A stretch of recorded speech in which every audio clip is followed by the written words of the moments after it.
There we go. Okay. Full screen. Wait, that's the full screen one. Oh, I too far. There we go. Ah. Hello. I'm Greg Burke, head of video for Shacknews, and with me is Assistant Manager Cody. Hi.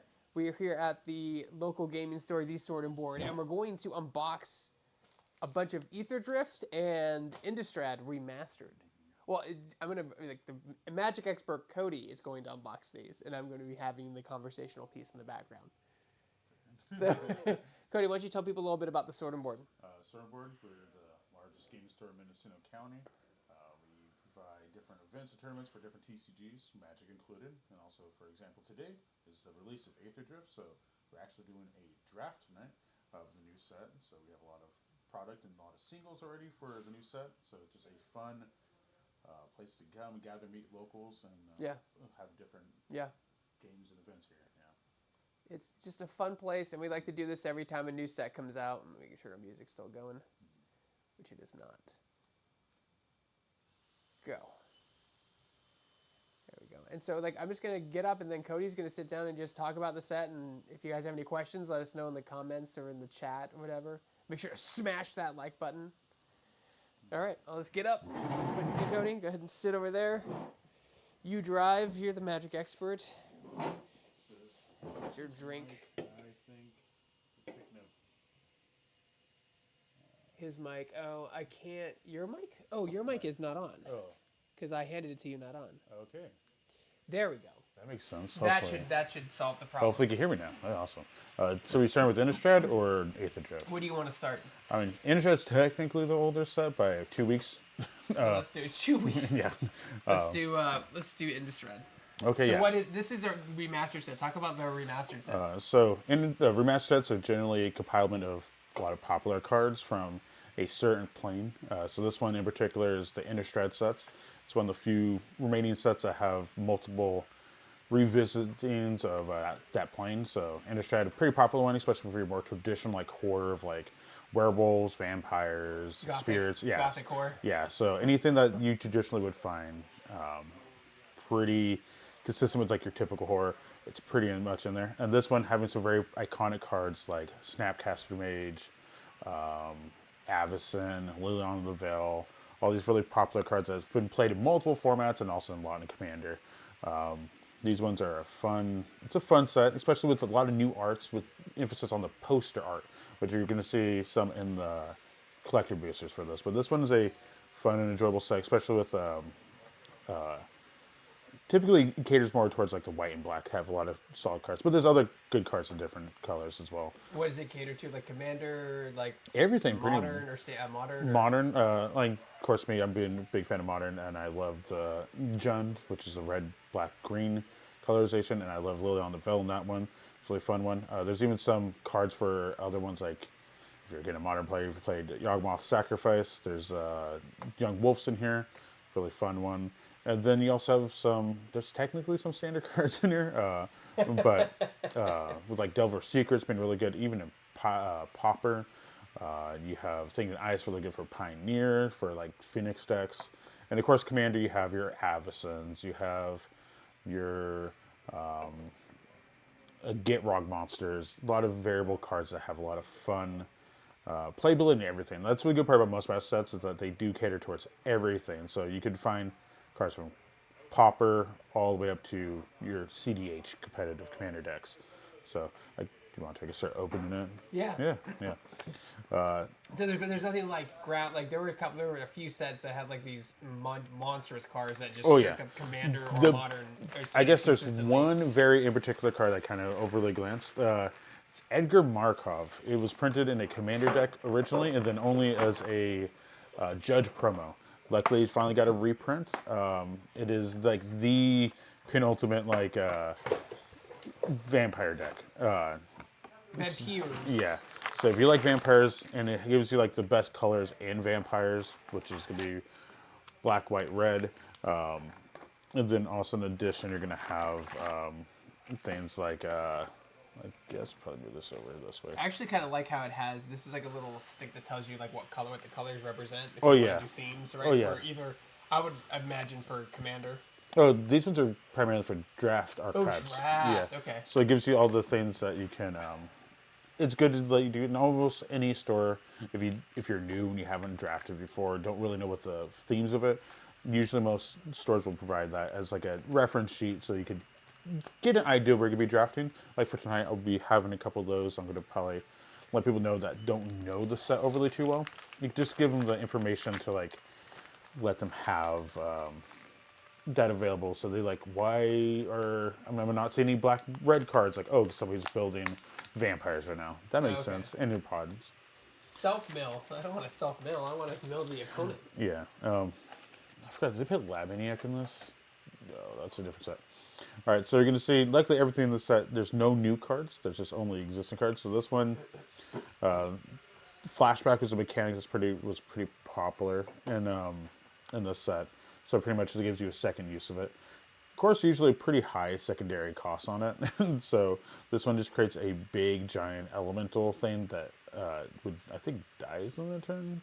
No, it's just equal to number of instant sorceries, and so this would be put in there. This is it recurs. Think twice for another flashback card. Draws a card, instant speed, pretty consistent. The fact that it's only one more mana to do it again. Scarecrows is also another creature type they've. Oh, artifact creatures. Yeah, I Yeah, remember these. yeah. They used to do it back like in the Morrowind block and stuff like that. Of course, you're not going to see too many non-zombie things. Most of these are good characters are zombies, vampires, or werewolves, and yeah, things that just make zombies. Oh, I've seen Ambush Viper in other Yeah. sets. Yeah. There's some other, yeah. So for example, there's going to be cards in this set that have been reprinted because this set had a lot of influential cards. A lot of these cards that you've seen in other sets, they were originally printed in this set or had like strong reference to it. So you're going to see a lot of spirits as well. So spirits, vampires, all these things will be consistent. And these cards also are double-sided as well. Oh, cool. So good way to indicate if it's a double-sided card, will have a triangle pointing upwards. That primarily means that's the front side, and it points downwards at the back side. Okay, let me move this closer so you can be Yeah. more comfortable. You don't have to hold it too high. Yeah, okay. How's that? Is that That's better? good, yeah. Spirits typically are known for their flash and being very, almost like the jump scare. Oh, they have flash and Yeah. yeah, they're all instant speed. Of course, you can have your fight cards and your double strike, and the werewolves are the much aggressive side of things. And of course, rats. There's Oh, plenty. yeah, There's rats. plenty of rats. This one gets kind of gross because it goes from this rat to one half of a rat thing. So this has the meld cards. Meld cards. Oh, that's awesome. Yeah. So this is the top half of it. The other one, it would say on the bottom what the other card It's you like a need. rat corpse. So you need the Midnight Scavengers is the other half of this. So it's, yeah. That's the first rare. It's going to be a fun, pretty popular one, I think, in Midnight Hunts. I think so, yeah, this is a werewolf. It just, during the beginning of each combat, double power toughness of each creature you control. It does have quadruple green they have to pay, so that's like the big downside of it, but it definitely swings things. So that's cool. Green is big creatures, right? That's kind Yeah. of its aesthetic. And then this one's a pretty consistent like it's a anthem retro card. frame. Yeah, so there's retro frame. So it's retro frame, alt arts, and then there's movie posters.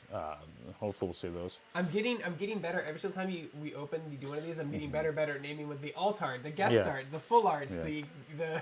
the connecting arts, the rollover arts. Yeah, Pure And arts. I really love even like the plane's typically a very bright colored land. They even do things in a very dark aesthetic. Very Like fall, very autumn. Yeah. yeah, because this place is like, it's lore wise, there's like sometimes it's like perpetually in darkness for extensive periods of time. But that said, you're going to see a lot of the same creature types popping up. You're not going to see way too many things. You're not going to see like I think you have to pull out like a phonetic translator of like how to pronounce a creature type. It's going to be like vampire. And you're like, okay, I've noticed. It's not as punny as we'd like it though, right? We like it more punny. Yeah. This one keeps getting downshifted, but this one is a fun card. Lore-wise, Emrakul, that's another big card in this set. She's imprisoned the moon. If you haven't found that out, unfortunately, that happened like about almost a decade ago. They're doing a Magic TV show. I've heard of this. There's a movie and a TV show being made by Netflix. That's awesome. I mean, if they could, I mean, the thing is that they have 31 years of lore. Yeah, that I was Yeah. talking about that in our show yesterday with my co-host Donovan. But I asked you like where did they start? Oh, yeah. the simple thing would be Dominaria, because that's where everything kind of branches from there. It just they could do the whole Urza line of things, and they could get very specific about things, and that's kind of like a big thing for Magic wise. It's going to be planeswalkers being godlike beings to things could just have like pretty much an access pass to kind of go where they want to. And it kind of amplifies their like capabilities. Each planeswalker has like some attunement to something. Even if they don't really seem like exciting, they have some capabilities that's like enhanced. But no, they can do a lot.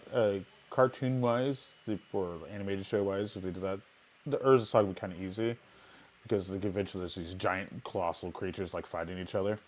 But yeah, I'll go back to these cards, I guess. And so there's gonna be a lot of things. So this one gets cheaper for spirits. Again, you're gonna see in the reference sheet to the draft, they're trying to give you an idea where you're gonna see most of your creatures. Yeah, So- white and blue is spirits. yeah, which typically are your more control colors. Artifacts are not overly abundant. Morb is a fun mechanic.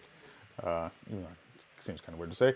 It's whenever a creature or something would leave the field or dies, you get to do an additional ability. This one's not bad. It's so if a creature dies this turn, I believe it's a creature you could a creature. So it's any creature. Yeah, so tap 2 untapped creatures you control. This one has a tap ability. You create a demon.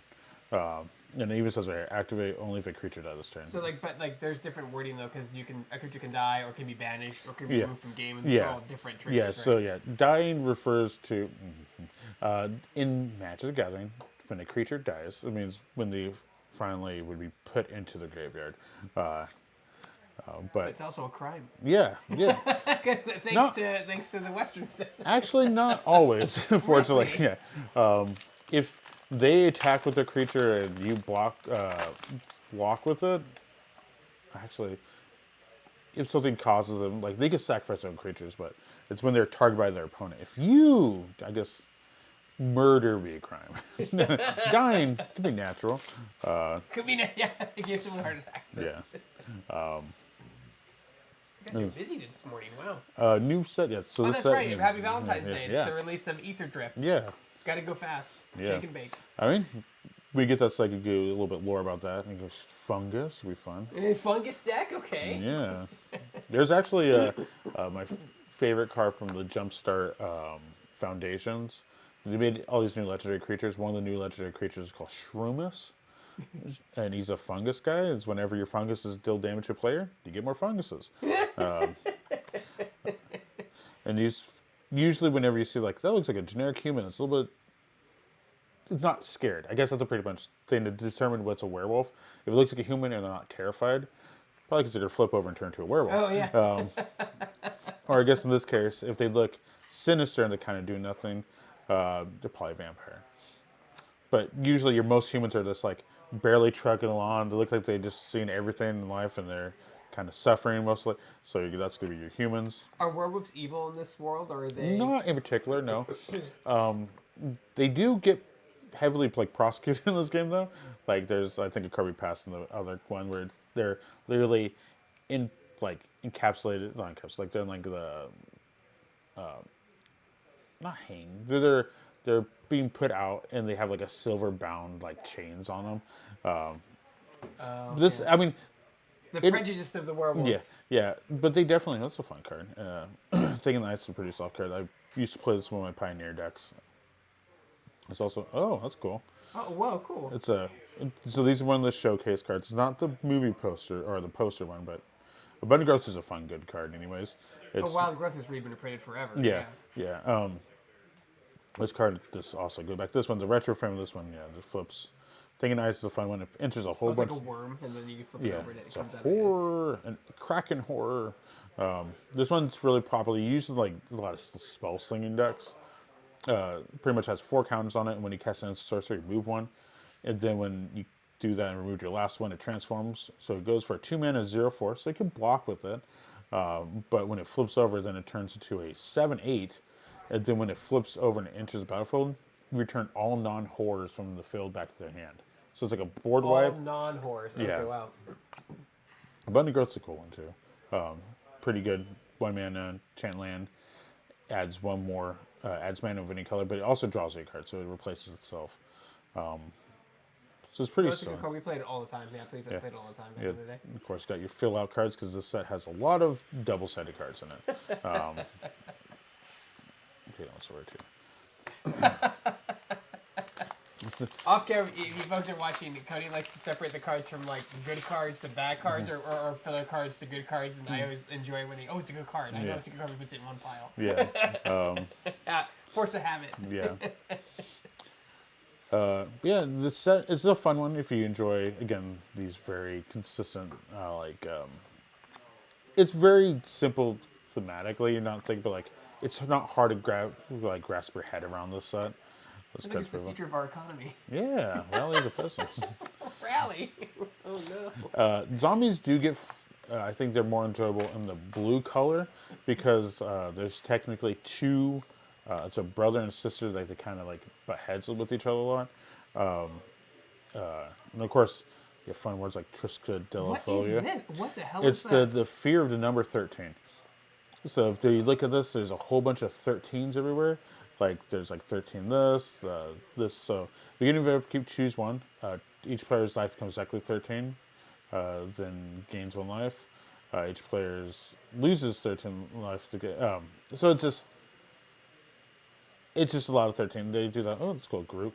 This one was a big lore piece because this is like I think the last group before they removed him for about like I want to say 8-9 years because he doesn't turn to a werewolf, but he does definitely he goes more feral. That's because Liliana in this set kind of like does something to him. Oh yeah, it's all the lore. Every set plays into some lore, right? Yeah. There's supposed to be lore in Lorcana too, but I don't see it anywhere. Apparently, the next one's having the first ever like Lorcana made character. But where can I read it? There's stuff, there's books based on this. Like there's comics, yeah, right? trust There's me. story. You can read it, but I don't think you could read anything in Lorcana. There's no. Well, so far it's pretty good. So you got the group, then you got Second Harvest. Fun card that makes your tokens. For each token that you create. Hey Trev. That's Trev. He's watching the Magic stream. Awesome. Then we also got Through the Breach, which is another fun card. Breach decks are kind of popular. So not What's Breach? so people just call it Through the Breach. So you put a card from your hand in the battlefield, that creature gains haste, and you sacrifice the next turn. But if you split an arcane, you could pay this mana. Oh, so it's like a missile. You sacrifice him, but if he's gonna die anyway, you send him out as a missile. Okay. So, but the good part is like you want to put on cards that have like good enter the battlefield effects, and so there's a lot of lines that you can just kind of cheat out and like here's this thing like you spend that 4 or 5 mana also that usually probably costs like 10 or 11 and then they're like oh when it enters blow up your opponent's field like okay cool awesome so far you've been getting some fun cards. I mean it's a cool. I mean this is like my kind of thing. What's the realm in D&D that I like playing in? It's very gothic and dark. It's not Forgotten Realms. It's is it the way where like where Curse of Strahd takes place in? Yeah. It's very like this. Ravenloft, stuff Ravenloft. like that. I like that's my favorite. I kind of like the gothic stuff. It's fun. Oh yeah, I think it's also easier for people to get into because it's like it's a more palatable fantasy. Yeah. Because like a werewolf is an alternative version of a human. A vampire, same thing. It's a cursed human. Both is a curse. A zombie is the remnants of a human. All these things. A spirit's the spirit of a human. So it's like it's only one disconnecting thing from what you are. Where it's like goblins will take a little more. It's like oh, it's a humanoid creature. But you're like it's a dragon. Like a little bit more to comprehend. And then when you get further into the dragons, like what's an Aarakocra? I'm like oh, it's like a bird humanoid thing that flies and they could kind of speak and like and it gets trust me, this is a really good fun card. Wait, is this a good? This seems like a really good card. I think it's fine. I think it's the fact that it hits both players. I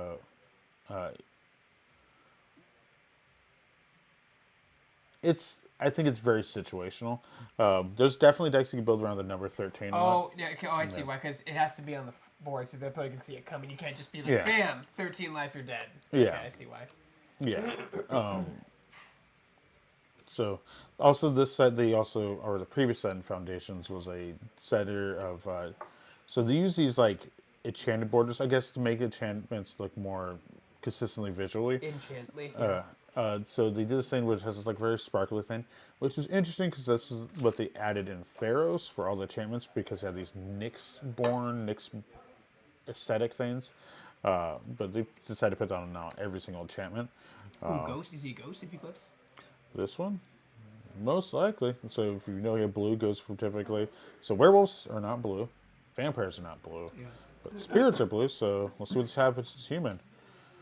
Never mind, he turns to an Eldrazi fish. So that's something I didn't expect. That's cool. I thought it was gonna be like, oh, now he's a ghost fisherman. No, they.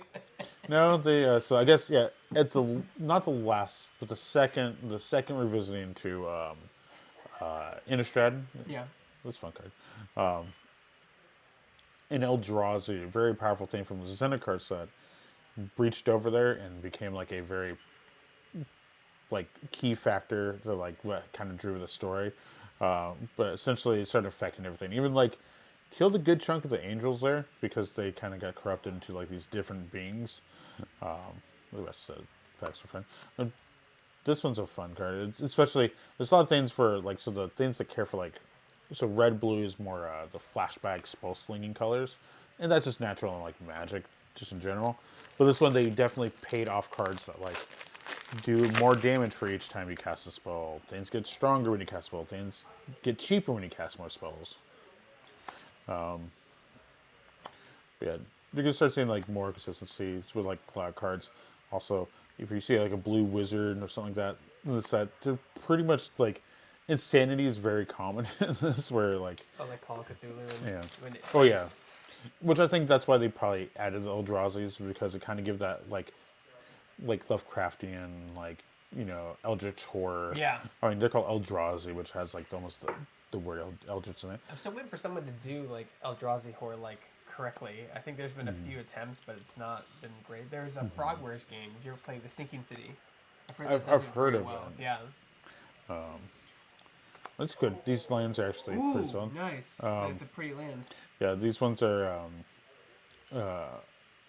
These ones there's fast lands and slow lands. These ones are Fast lands, just slow lands, bounce lands, shock Yeah. lands, and now you have dual lands. And now you have one of these. This one's a slow land. So it's if this enters, you have 2 or more other lands. So this is your third or later land in play, and just play on tap. But there's other ones that if it's your first 2 second, they enter play. Oh, we always call them either or. Is that the correct? Oh, so Laban is in this set. I thought so. Okay, so in the self-mill deck, you want this card in your deck because it's only uncommon, so you have a higher chance of pulling it. But if you were to draw a card and you have no deck, you win the game. This, this was like Hold on. yeah. So if you have no deck and you were to draw, you win the game off this card. And you, good part doesn't check when you have to have it, just whenever you would draw a card. It So has to be the last card in your deck, though. no, if this card is in play and you were to draw a card and you have no deck, you win the game. Oh. So the self-mill decks are really good. So it's like, okay, do this. And so this used to be like the Thassa's Oracle, but slower in inconsistency. That's interesting. Yeah, but this card, no, like some decks, I know when Thassa's Oracle started circulating, it was this card, Labman, Thassa's Oracle, and Jace Wilder Mysteries, I think it is. All 3 of those cards were very heavily played in and this is a keyword of were heavily played. yeah, that's were. luckily Thassa's Oracle is still the like most consistent, the most like played combo in I think CDH I could think of. Demonic on stage, Thassa's Oracle, very popular. I'm really digging the art in this set. Oh yeah, it's all you don't really see like Happy Sunshine anything. Everything's like looks like somebody's like existing nightmare. Even like the devils and everything. I guess the only positive happy thing in the set are like demons and devils, because they're allowed to have like everything's already chaotic, so this kind of exists in a thing that's already thriving in that type of existence. So like, oh cool. There's also angels, but Oh, my wife likes angels. but they only chose so many angels to reprint in this set. Big one would be Avacyn. Like each creature type has like a big card. Spirits, I'm trying to remember which would be like the big spirit, but vampires would be Edgar. Zombies would be like Grimgrin. Like Edgar Allan Poe? Edgar Markov. The vampire. This is a pretty good vampire. Even though it's like a reprint, this is still like a $2 card. So, and then I really do like the consistency with the retro frame foil lands. They've been fun. If anybody has any questions about like any of the singles, anything, luckily, I feel like just for me mentally, there's not overly too much to explore these cards because they've been. Luckily, the set's not nothing new in it, so everything's a reprint. Aetherdrift, luckily, when you get to that, it's going to be more newer product, more newer cards that have new mechanics. And this one also ranges over four, no, one, two, three. Yeah, I feel like four. there's certain sets that come out. What was the set that had Eldrazi in it? Like they reprinted all the Eldrazi. Zendikar? Or? Zendikar, yeah, Zendikar. That was like a huge set, and like there was the other one. What's the other one that came out a few months ago? I know there's so many comes out. It was a really popular set. Like the basic packs were $20. The play boosters. Oh, no, I'm blanking on it. I bought one for Patrick for his birthday, Let's see. or two of them. There was. Last year we had. It had the lion dude on it. The Modern Horizons 3. Yes, that one. Yeah. Like there's like certain sets Yeah. just come in, just throw the meta to hell, and everyone's like, oh my god, no. Oh yeah, no, yeah. My deck can finally work. Modern Horizon is so it's Horizon sets which are like a format specific set. So like Lord of the Rings was a modern specific set. This one's also another. Modern Horizons 3 was also a very specific format Yeah, set. just I mean, like because they have like choice. there's a handful of cards that are just, let's be honest, just great in Commander, or they finally reprinted something that could be played in Standard. You know? So it just explodes. Oh, cool, another one of these lands. It's cool. Oh, Young Wolf, that's a fun card. I used to play that in my Yawgmoth Sacrifice deck. But no, with those that not even the joke, it's just the fact that every single Modern Horizon set after the release, the modern format is no longer that existing format prior to that release and after release are almost like two different formats. And everything that comes from those sets, you can't play competitively. In Modern, it's a very competitively played format. Every competitive like top placing deck has X amount of cards, or a majority of the cards from that set are going to be the new meta. Like that one in particular, energy became such a prominent thing that it's still one of the better decks in Modern still, but used to be about like 70% of all Modern decks, like competitively, were an energy deck. Do they always just? It's just like there are and when they do remasters, are they always just no new cards, or is that like Remaster specifically are no new cards. like no reprinting, no anything, nothing like that? Nothing.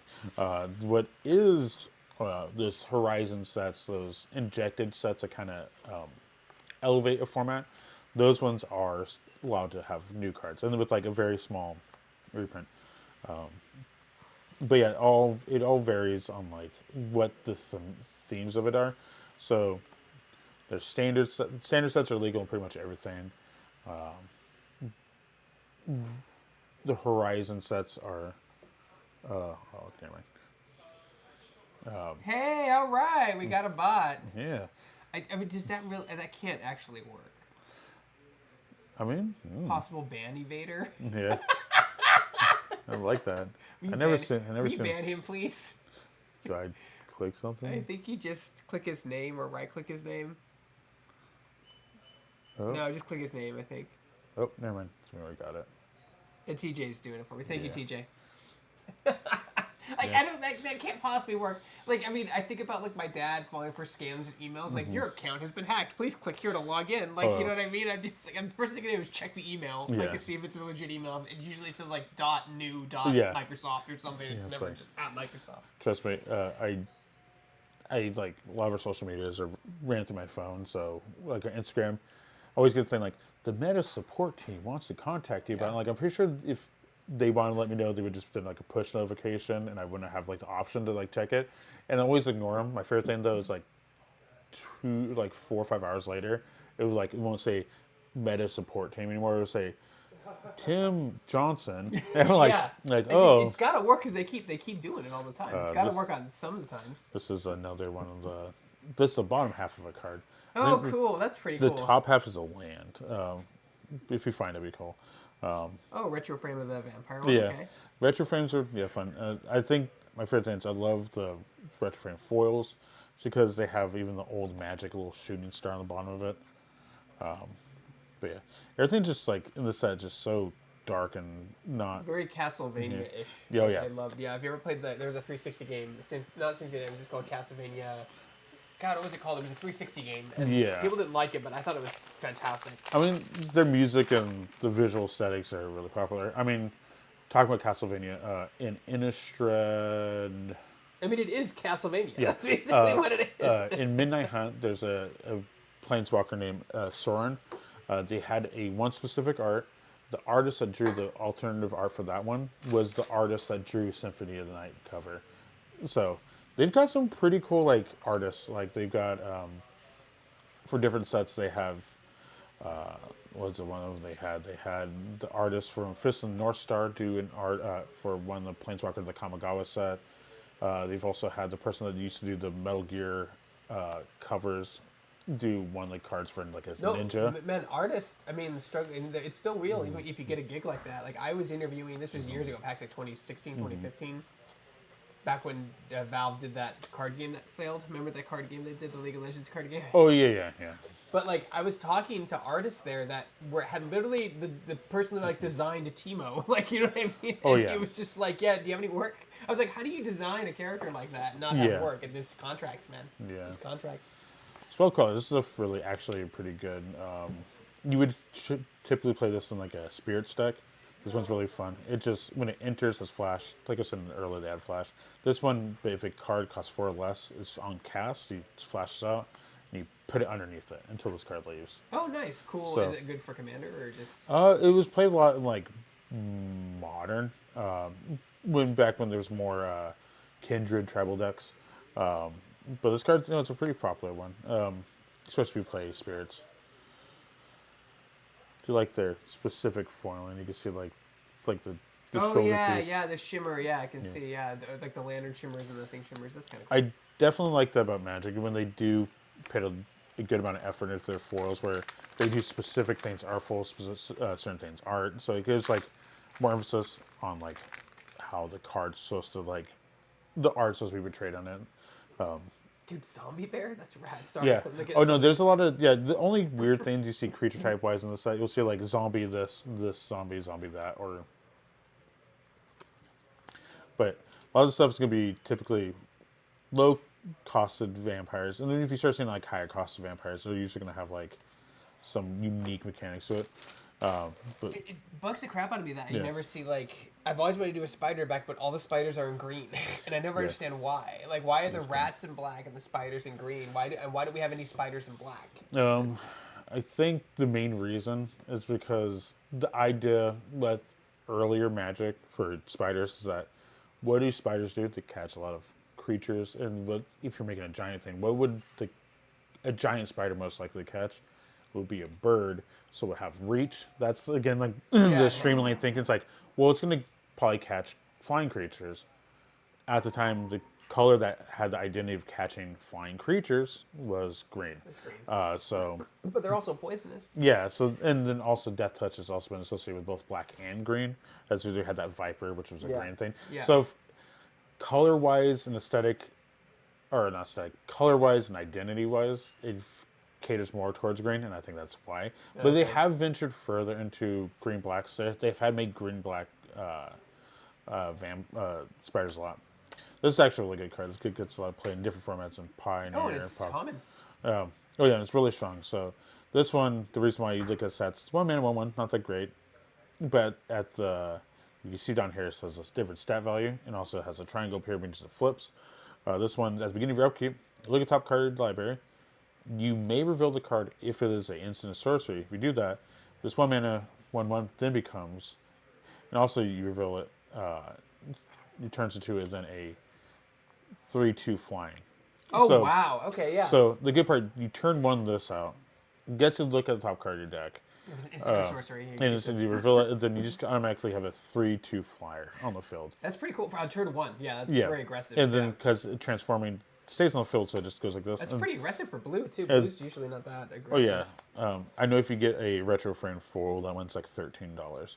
It's a pretty popular one. It's got downshifted to a uncommon.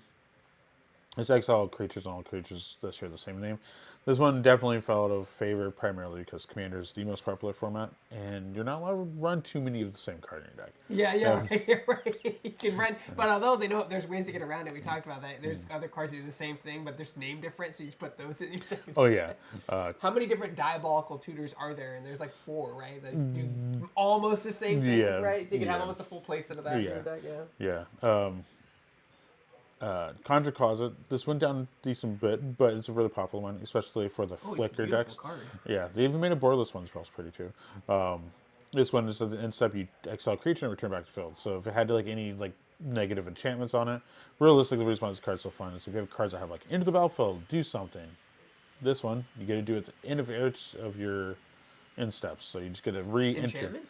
It's an artifact. Oh, artifact. Okay, so even harder to get rid of. Yeah. So this was a pretty popular card, especially if you have like a, you're playing commander. Like my commander says, when it enters, search my deck for a card or You something can like do that. it every turn. Yeah, doing every turn. Like okay, at my end step, I'm gonna flicker. And the good part, you can attack with the creature, flicker it because it would re-enter the battlefield untapped. Then you'd be able to use it to block with or whatever it may be. This is beautiful. Wow. Luckily, the set is I've always been bad at like competitive games. I just because I go for an aesthetic and it's usually a bad aesthetic because I'm like, oh, that army's cool. Like in Oh, yeah. in every war game I've ever played, I just pick my army based on aesthetic. I don't even look at their stats. Oh yeah, I like this. And I no, just try trust to me. play it. When it comes to Warhammer, it was very much the same thing. Even more so aesthetic-wise, recently, Wizard of the Coast just announced the bracket or a more fleshed out, explained version of the bracket for Commander. So they pay more emphasis on like making it more acceptable and like everybody could be on the general understanding. So there was power levels, people like 1 through 10, then it's been 1 through 5. Oh, But if you have X cards in your deck, Yeah. if you have these 10 cards, then your power level like yes, 10 or whatever. that's Yeah. cool. It's a spell color, and this is the Oh alternate. wow, that's really cool art. So we go to the other one, so you can see like the comparison. So this one, this art's been around for I want to say about originally came out like 2013 or so. So it's been over a been a decade bit of of a art. decade. So, but this is like the new art. So this was just recently made. Gives like a more of this Beautiful.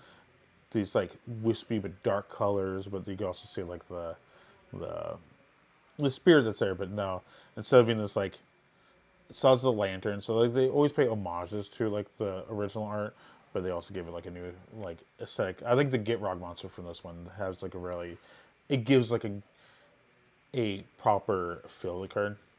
So that one's pretty good. I mean, the fact that you got both those, but yeah, all the even like a land that you would typically think of being a bright color, it's like it's so buried in the color of it. But I know with in particular with the new Commander fans, talk about like competitive play. I like they have 5 different brackets. One being very casual, borderline pre-con, maybe even less than the pre-con deck, but more like it's a fun aesthetic thing. Like I've decided to make a deck with no lands in it. It's possible. Luckily, there's workarounds where you could technically get lands out, but it's supposed to be very low power. And the 2 is like probably like a pre-con with some additional cards. And there's another thing they added was a thing called a game changer. Another Devil Secrets, cool. Game changer cards are very power forward cards that are played pretty heavily in competitive decks. So they made it so like if you run X amount of these cards in your deck, it would kind of just generally bump you up. And then for bracket 4 and 5, they're pretty much the same thing. But the big difference between like 4 and 5 is like 4 is like something new, more having like pet cards and stuff like that. You find both halves of it. Yeah. Awesome. The rat. It's a Shittering Hope. It's an Eldrazi horror, but it's weird because the rats. or just that's or just nasty. stay. So the rats like go like swarm on the people and Okay. they make it. That's gross. So that front half, top half, and then the bottom half. So rats, humans make Humans make human rat monstrosity. That's fun. Yeah. That's super fun. Yeah, this mechanic's called meld. So they've done it for there's a land, and then there's an angel that did this. But Are they rare? I think one made one for each rarity. So this one is, I think actually they go from common to uncommon. I think uncommon to rare, and then the angels were a rare to mythic. I think they tried to make it so you could pull it essentially out of a pack, the same pack. But no, I think the metal mechanics is fun because they have to kind of reinvent how to use all possible sides of a card in every single way. They did it again. Oh, it's funny. Double rare red cards. Oh, Well, cool. but you got your vampires, you got your werewolves. That's like the only shared color between them. And then where you venture from difference between werewolves and vampires is pretty much one goes black, one goes green. Yeah, blood tokens. This is one of my friend's like favorite. Like he runs like if there's a way you can run a blood token in this deck, he does it all the time. It's like they're an artifact. They can draw your cards. They can you sacrifice some other things. I mean, you go see all these. I guess the only unique creature type, not unique, but the more harder one to grasp your head around aesthetically for in Innistrad is the hippogriff. The hippogriff is like this one's more interpretive like a swan / horse type creature. Pretty popular in this one. Got insects, these are good. But again, it kind of feeds more of that horror theme. Yeah. But luckily it's nothing too far, like a bug, oh no. But it's like, it's a big bug. A bug. Oh, but it's a big bug. Like how big? Because my wife says a spider the size of a quarter is gigantic, so I can't. Oh yeah. It's a gigantic bug. Well, this is a very unique card. It's Lupin prototype, so it's a werewolf instead of essentially a robot. You can't. The only way you can become like attacking. It's like a cyborg. Yeah. The say for like whenever they use like experiments, there's a brother and sister. The sister, Gissa, I think her name is, she's all about more traditional necromancy, so she's all about like resurrecting dead, having these people fight, and like she'll kind of. The brother is all about turning them into monstrosities. Yeah. He's even more so known as a stitcher. Stitchers are a thing in the set Oh, gross. That's rad. You'll find these like crazy abominations where it'll be like 18 people put together in one. This is like a humongous horde. This is actually a good card. Another either or. Yeah, either or. And lands, never discount your lands. So I mean, that's a good. Yeah, rare lands. Yeah. Yeah. But also, black bleach is a very, very heavily played color combo, especially in competitive. What's that card? What's the marsh? Shipwreck Marsh. Shipwreck. It's really a few dollars. It's like I'm just curious because those lands are interesting. lands. They could either. So everybody talks about a lot of sets with people usually refer to it as the rare land cycle. A lot of sets have land cycles. They can only reinvent it so many times, and then also being within limitations of having to be playable in without breaching too much close to a dual land. Because unfortunately, they can't print a land that just play untapped, taps for multiple colors, or 2 colors, and have land types. Because reserve list card reasons, they can't reprint cards like that. Oh, you were right. You said every human that doesn't look scared is a monster, and you're right. Yeah, no, trust me. Like again, here's like another one. And the worst part, if they ever seem like, It's like, oh, it's a nice little message. What is it? You're gonna die. Yeah. That's the message. yeah. So even when you look at a human, like, oh, cool, it's a human, but it's like scaring, like scared. Either one thing is like, oh, he flips. So you assume something probably bad happens to this person. He becomes like a revenant. So like night keyword. That's fun. Yeah. So it happens a lot. I guess if you're not scared, it's also just a good card. It's whenever one or more other creatures die, you draw a card. It's only triggers once a turn, but it's consistent draw in black where usually black you have to pay life, but if you're killing your opponent's creatures, then you get to draw a card. Exile all their spells and counter all abilities. Oh, this one's like it cuts off at the end of the stack. Cool, you got another one. I'm pretty sure you have a good chunk of them. Oh, nice. Yeah, either or, yeah. Yeah.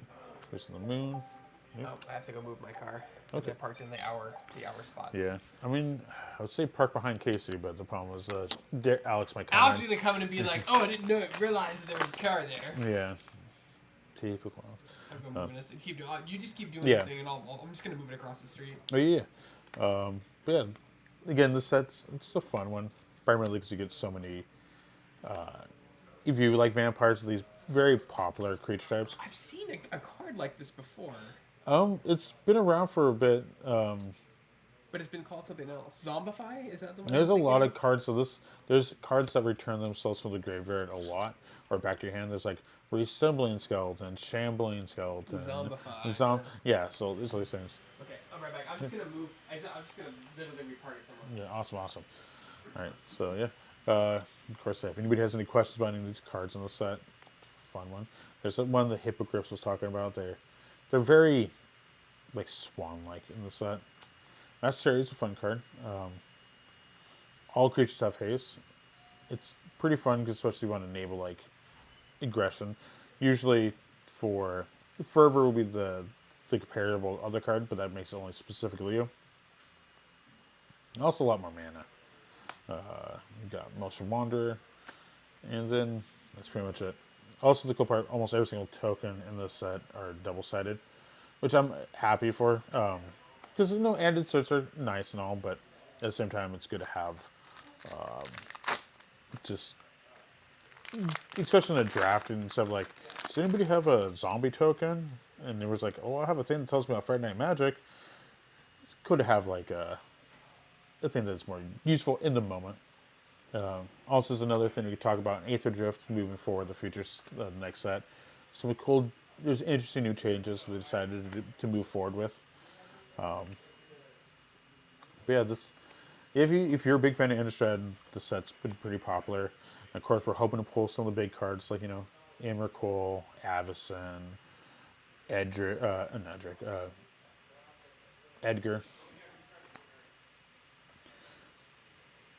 The good part, you can see now there's been like a decade plus worth of cards that they've pulled from.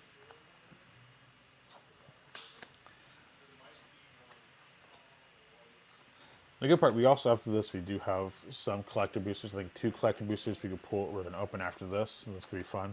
Of course, if Greg here has some really good pulls and maybe gets a sterilized Edgar Markov, that would be a clip-worthy card. That'd be awesome if Wizards of the Coast happen to bless them with that. I know, trust me, we've had a lot of packs open here. We've went through a couple cases of it, people buying day of. And still, we have a few remaining packs left. Fingers crossed on seeing one of those. But yeah, I'm just kind of going through these cards. Most of these are fairly simple. Pretty much we see a black or red creature that looks humanoid, most like a vampire. Red could be vintage vampire or werewolf. And if it looks like just a normal human that's 17, you can either flip into that, or sadly, most of the times not. It turns into like a abomination of sorts. This is like a plane of existence. I think I feel sorry for like lore-wise everything lives there, because it's just a constant like borderline hellscape of just everything possibly bad could happen. Like sleeping is like a difficult thing in this set. There's other cards in the set too that from other Innistrad cards from different sets that kind of put a lot more emphasis. Oh, that's awesome. Got a Tameo Journal, really fun card. But the Gitrog monster, I like the art of it. So if we happen to get lucky and pull the altar out of this, you can see kind of how big it is. It's a 6/6 frog, but as you see, that's an arm hanging out of it. Cards are kind of murky looking on the camera, but here it's definitely a little more legible. If you like some more pseudo-competitive cards, this card's hits that itch, especially if you like lands. It's a fun lands card deck. I've seen plenty of competitive decks of this. It's a fun card. And then, of course, finishing off with the land and the foil. But yeah, no, Gitrog Monster, fun card. I think that's probably one of my, in particular, favorite cards from it. And I like how Gitrog Monsters has been revisited multiple times since this. They've had the Thalia and Gitrog Monster from the Aftermath set fun Absent colors. And I think the card also has a taxing effect with your white, plus the fun mechanics of green-black that the Giver Rock Monster brings. And then also most recent featuring would be from the Outlaws Thunder Junction, where he's the mounted one. He eats the rider. I think it's fun. I like cards. Magic definitely has these things where they hit these characters and they revisit them fairly well again. Tiny Bones being another fun one. I even like Kellen from Wilds Will Drain. His little story arc that in pseudo concluded in the Outlaw set. But even like aesthetically wise for like game mechanics, they added more emphasis on how he developed as a character. Yeah, there's a lot of fun cards on the set. Hoping to see. I mean, Get Rock Monster for me would be a hit. We like to see maybe an Olivia be kind of fun. I also want to see a poster card. Oh yeah, even talking about like evolving things. So we have your Delver Secrets. The following release, this is the Delver Secrets person becoming that insect, and eventually tries to transform even further to even larger creature. Unfortunately, the first one's a better one. You can see one of the angels. I think unfortunately, she's like the only remaining angel, or one of two remaining angels on Innistrad. So lore wise, it's a fun. Downtown's the place to be, apparently. Oh, cool. Collective Finance, fun. That's a cool. Oh, talk about that's like Henry Cavill esque. Henry Cavill. It looks very. It does. Yeah. I think this is the. Was this one? Which one was this? Yeah, this was very competitive in Pioneer, because that one. That means it's probably in the set. Is Pioneer like Tiny Commander? I've heard that before. Pioneer is so. Essentially, you have your Eternal formats like Legacy Vintage. That's from '93, so all of wow. Magic, to now, and then you have Moderns from roughly 2003 to now. Pioneers from 2013 to now, roughly. Of course, these are like estimated times, but usually it's been like a decade cutoff. So hypothetically, in like 2030, they can make a format called, I don't know, like Adventurer or something like that. And it would be from like, let's say 2023 to then. So that part we're getting closer to that. Because even Pioneer, when it got announced, came out also like 3-4 years ago, or 4 or 5 years ago. So it's only about like 7 years worth the cards pulled from. So I'm still getting caught up on what you pulled. Did we pull anything good? There's some fun cards. I think the one I was talking about earlier was we pulled the Get Rock Monster. It's like, again, a very competitive Did you card. have Frog? Yeah, and again, I want to see the alt art. The alt art kind of shows even how large it's supposed to be. It does. I guess one thing about it definitely kind of tapers off, so you don't like does it go further? Listen, if that's a person's arm hanging in the mouth, so it definitely shows. It also has teeth too, which is kind of a unique one, and also it's a character that they've also revisited, and a fun one. But yeah, so it's like in my opinion, like a fun little hit, because he's played, and I know there's a lot of people on the day release of people were looking for that card, more so the alternate art. And you can see when you see a blue zombie, they're usually stitched together. If you see, there's that other head in the back is just a part of it. The brother or the other sister, you said? Or? Yeah. Which I think both of them or one of them were in this. Oh, talk about the guy. That's Imperial Bloodlord. This card is really good and played. Unfortunately, I forgot, they banned Vein Ripper, I think? Or no, they banned this card. This one, okay. Mainly because it's a 3 mana, and you can just right off the rip just do his -3. You may put a vampire from your hand into play. And Vein Ripper was a very strong card. I mean, like, all your vampires would have to be like, they have to, like, why would they not balance that? It seems like it would be a balance issue. Oh, cool. Oh, dude, is that... It flips, so this one's a fun one. So if you sacrifice 5 creatures, you transform it and untap it. So the good part, this also makes bodies too. So you can pay 1 life, pay 5 mana to make it. It's super expensive to do that, but even though the means making it, the fact that I could turn in from pay 5, and you can do this at any time because it's the same, and it automatically taps, becomes this thing. It becomes a 9/7 flying lifelink indestructible haste creature. So If you what? Hold on, that's insane. So if you pay 5 and sacrifice 5 creatures. Oh, okay. Well, that's gonna be like 5/1/1s or whatever. Yes, and the thing, good part, it has ways to make bodies on it too. Oh wow, that's a really good commander card. Yeah, the fact that you could pop it up, and of course it has some, I don't know how to pronounce it, Ormindal Profane Prince. You're usually really good at pronunciation too. So if it stumbles you, then we're in trouble. It's just something. It's like oh, technically it's derivative of a. Let me see the Planeswalker, because I've never seen that Planeswalker before, and probably because he was banned. Yeah, this one is really solid. Like he at one point I think up like $20 something because it was just that deck became very prominent. Yeah, I feel like a second a card's banned, it's like it goes from like $100 to $5. The good part too, you can also look up on TCG Player. They have price tracking records. So if you were to go back and look at a year, you can see the original print go like, okay. So he can't be a commander, right? No, you could be a Tiny Leaders or a Oathbreaker. If the people play those formats. Oh, you're right. You can see where he he gets banned. Yeah. Yeah. It's a cool card though. Yeah, that's like recently with like if you in Magic for the commander when they banned Jewel Lotus, it tanked really heavily. TJ, you'd like this set, dude. This is total Castlevania. Oh yeah, I mean again, it wasn't that strong with the other one where they literally had the artist from Symphony Night and.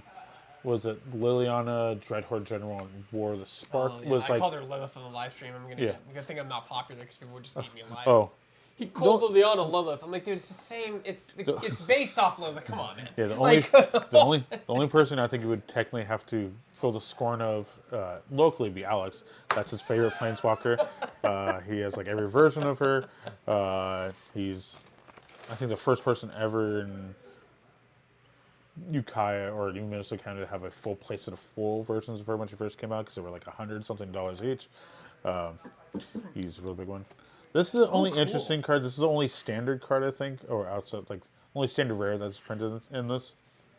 So this one again, paying the emphasis on the 13 was like a very strong. Hold on, I'll frame you up. It's really sensitive. Is that good? Yeah. There you go. So these invasions were from Aftermath, and so you put it there. They're a new card type that came out in Aftermath, so they've only been around for like a little bit over a year. So they enter, you put it on an opponent to defend it, and then you could attack the player or less, kind of like a Planeswalker would.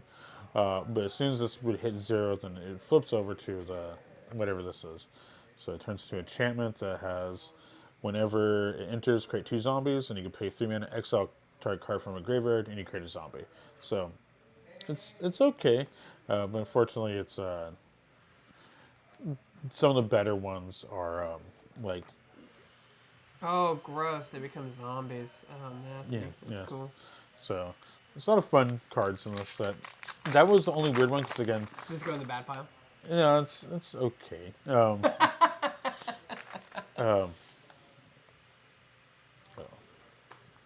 Young Wolf again, I like this one. These persist Undying cards. I'm surprised they never print Grolf's Messenger or I think did they print Shambling Gas or. I feel like that was a really good card at one point. Evolving Wilds. So Evolving Wilds and Terramorphic Expanse, they're like assistant in Magic for the last like. Yeah, they 15, thin your deck out, 16. right? That's the whole point. Is they. Yeah, it's that simple land search that it goes in any color. The only thing is they get basic. Oh, here it is. Yeah, it's again, you're a werewolf within humans, so it's a thing that's pretty much so creature can attack or block, and the last one or transform. Werewolves. You're talking about the racism of the werewolves, the prejudice of the werewolf. Yeah. So. No Scarecrow. Yeah. So. The normal humans of this plane, like they're constantly everything's there to kill them. Everything is. These worlds are always dangerous. I feel, except for the little talking rabbit one, the talking little. Oh, Bloomburrow. Bloomburrow. That one, that's pretty fine. Previously known set where Aetherdrift Innistrad starts off. Previously in Kaladesh, now Avacar? I can't remember. We'll see something there.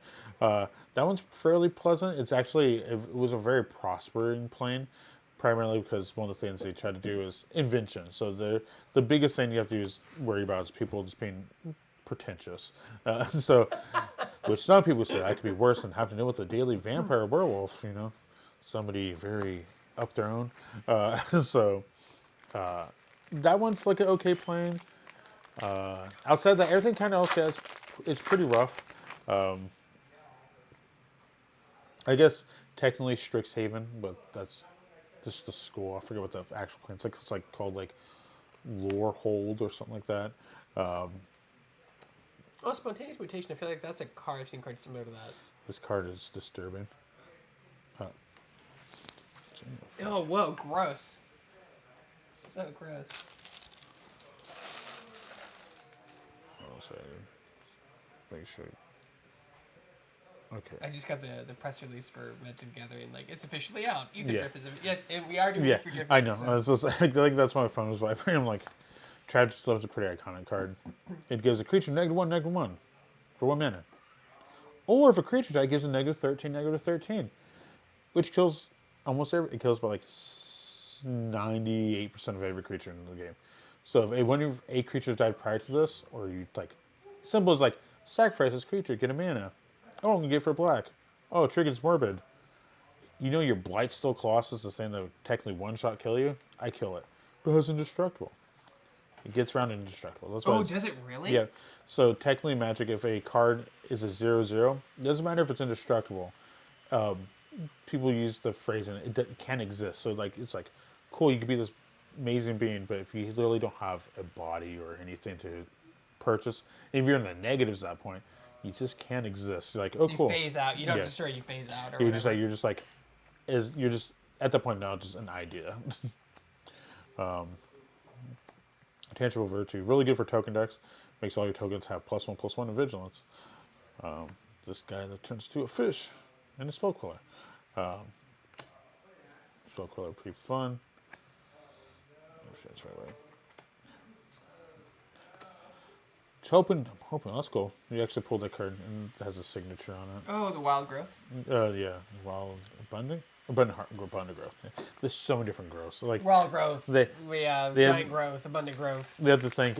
Like again, like I think you were looking at that skeleton earlier. Oh, talk about abundant growth. Here's a normal art of it. Faithless Looting. I find it funny because they just got done unbanning this from Modern, and then they reprinted it in like a subsequent set, which is good. Village Rat's a fun card. Is this a card people running in Commander? Some might. Not really. Just not too situational. I guess. It's fun, but it has to. If you're in a deck that sacrifices a lot of creatures, yeah, that's probably like a better kill spell than most kill spells. Yeah, most kill spells are 3, and it's destroy target non-black creature, right? Yeah. Not artifact creature. Yeah. Okay. Because they're not alive. Oh, Audrey, that's cool. So we got a. Oh, whoa, cool. Audrey's got a boardless one, so he's pretty cool. Human. Pretty much, Human, there's a lot of text on here, but pretty much for all these keywords right there, for each creature you control with gains vulnerabilities to end turn. If a creature you control already has it. So if your creature has double strike, creatures you control have double strike. So it kind of spreads the wealth of It keywords. blankets everything. Yeah. So he's a good commander then? Or a fun commander? He's a fun, I think you put him typically like in human decks. This is a really cool braid. Oh, whoa, cool. Got 2 boardless cards on the side, and this one's the full one. You can see like the crushing of like this like head from this like, I'm thinking werewolf or something like that. Oh, it is red, right? So. Yeah. This one gets a lot of play. Even like commander players play this card because it has either the 3 mana instant speed, deal 3 damage to a creature, or destroy an artifact. So it gives you the flexibility, value, utility and value. Yeah, that's why usually cards like the more value the card has, the more play it typically gets. But luckily, we haven't really been seeing too many new cards. Because again, the set's it's an okay size set, but a lot of it's pretty consistent with like you see a lot of things. I guess Madness is the only card we haven't really talked about.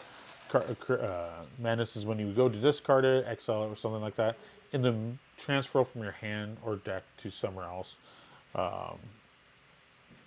or discard from your hand to anywhere else. You could, in that transfer all time, you could spend this madness cost to pay it. So 3 mana, deal 3 damage to your target. Not that great. Most likely don't run it. But it's 3 mana, but you can pay the madness cost of 1. It just turns to lightning bolt. Manaless? Madness. Oh, madness. Yeah. Good for burn decks. Yeah. Yeah. And again, this is like the perfect example of flashback. It's in these 2 colors. It has the blue card, and then it has a flashback, the red. Gravecall is a good card. So many different infinites you could do with this card. Cool. Essentially, as long as you control a zombie, you can recur it from your graveyard back to the field. With, I think, Soul Warden, Soul Taker. This card, because I think it's a Goblin Zombie Wizard. You can pay 1 life, sacrifice to create a treasure token. You can use that to play this card back from graveyard, because you don't need any other card types. It keeps recurring itself. You have something out like a Zulaport Cutthroat or a Blood Artist. It just kind of indefinitely, you could do an indefinite combo with those like 2-3 cards.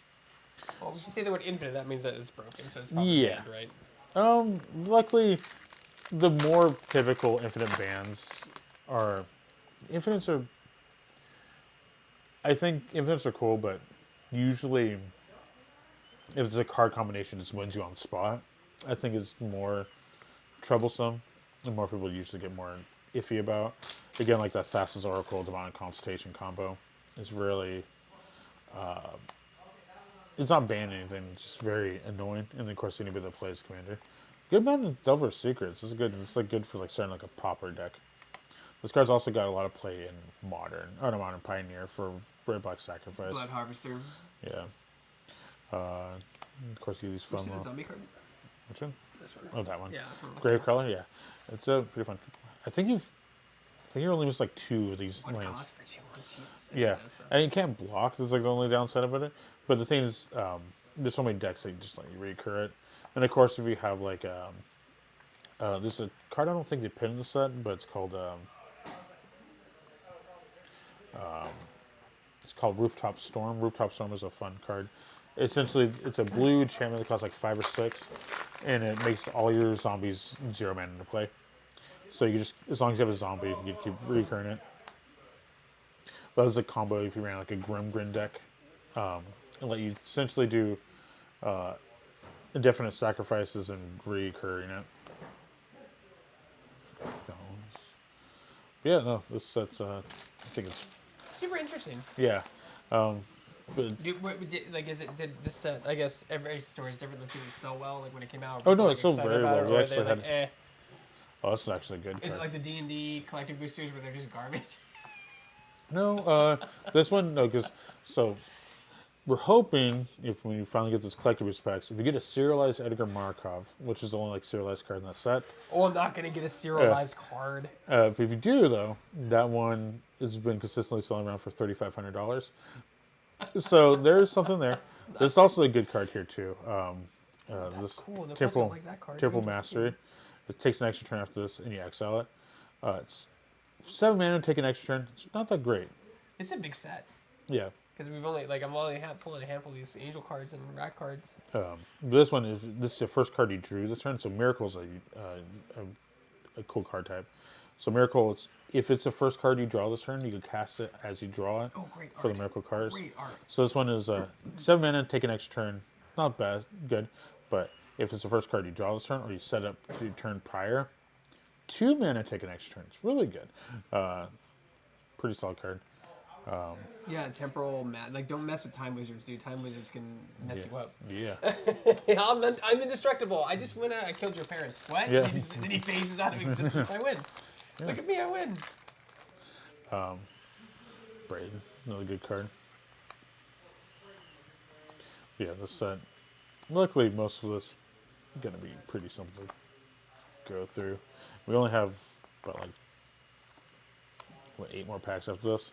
And then we go to the collectibles. We have 2 collectors, which are clearly I'm going to have a serialized card. Oh yeah, if you get it, then yeah. I'm not going to get a serialized card. The odds are the one thing I've learned about opening Magic packs with you, like the last couple of years, is that it's just the odds are astronomical.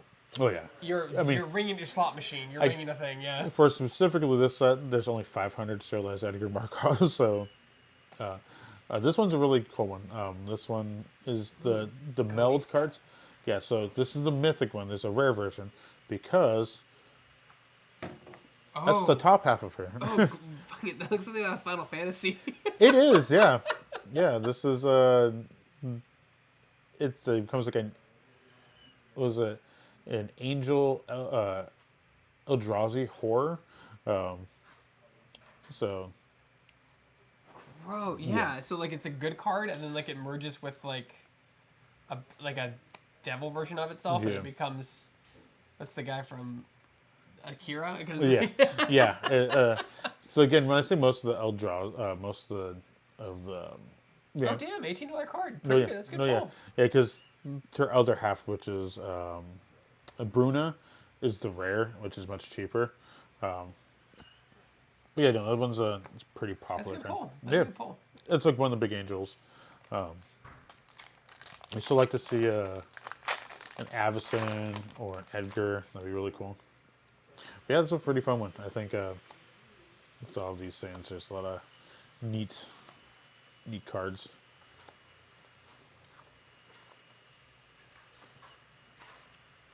I think also in the last pack there's a Lightning Axe. It's a fun card. It's used in certain decks. So this is the bottom top half of the. Oh, that's good, Sigarda. Oh, it's my rats. My rats, yeah. Sigarda, she's a fun one. That's cool. It's like an anti-sacrifice card, which is really common in green white. So green white's like that protection color, Yeah. but it's an angel. Green. Tyler's Protractor is also a good card too. Land. It's weird. Not many cards in this set has landfall, but this one does have landfall, and you make a clue token, and then whenever you sacrifice a clue token, you put 1 count on this. Oh, weird. So that brings us into Mysteries of Karloff, I guess. Yeah, likely clue tokens have been used in other sets too, because there was I forget what part of Innistrad, but they were doing like this saying like they had to figure something out, so there was a lot of this like investigation and trying to figure like what's going on. Yeah. Also, like, it's everybody seems like there's a lot of things that apparently in Innistrad, humans are in abundance because there's always things that like, here's a human, here's a human. Like, they just produce so many different humans. The sad part is like, oh, it's a guy, it's a normal person. He's a cleric. If he flips, doesn't look really too scared, too sad. So what happens? He does. He does. And he dies. And he's dead. You see the life and death of a lot of characters, and that's just in one card. It's like a perpetual cycle, and then things become spirits very The often. talkie token decks you said before, yeah. This used to be a rare. It really got downshifted. Oh, Rooftop Storm is in the set. Okay, cool. It's a expanded enchantment. You may pay 0 mana instead of the mana cost of any zombie spell. So if there's That's like rad. yeah, it's very It costs 6 though. So. yeah. But the good part, it lets you dump your hand. So the combo essentially with Grave Color is you have another combo. Make it so it's 0, and then you have a thing to sacrifice a Grave Crawler from it. Like say sacrifice, deal 1 damage to the opponent, and it just has a sacrifice ability. And then say the creature is also a zombie, so if you can set up a field. It's more of like a casual combo, but essentially Rooftop Storm and Grave Crawler. As long as you have a zombie and a outlet of some sort, you could indefinitely use that outlet because It costs nothing. yeah, because like, oh, from a graveyard, cast for 0. Do something with it.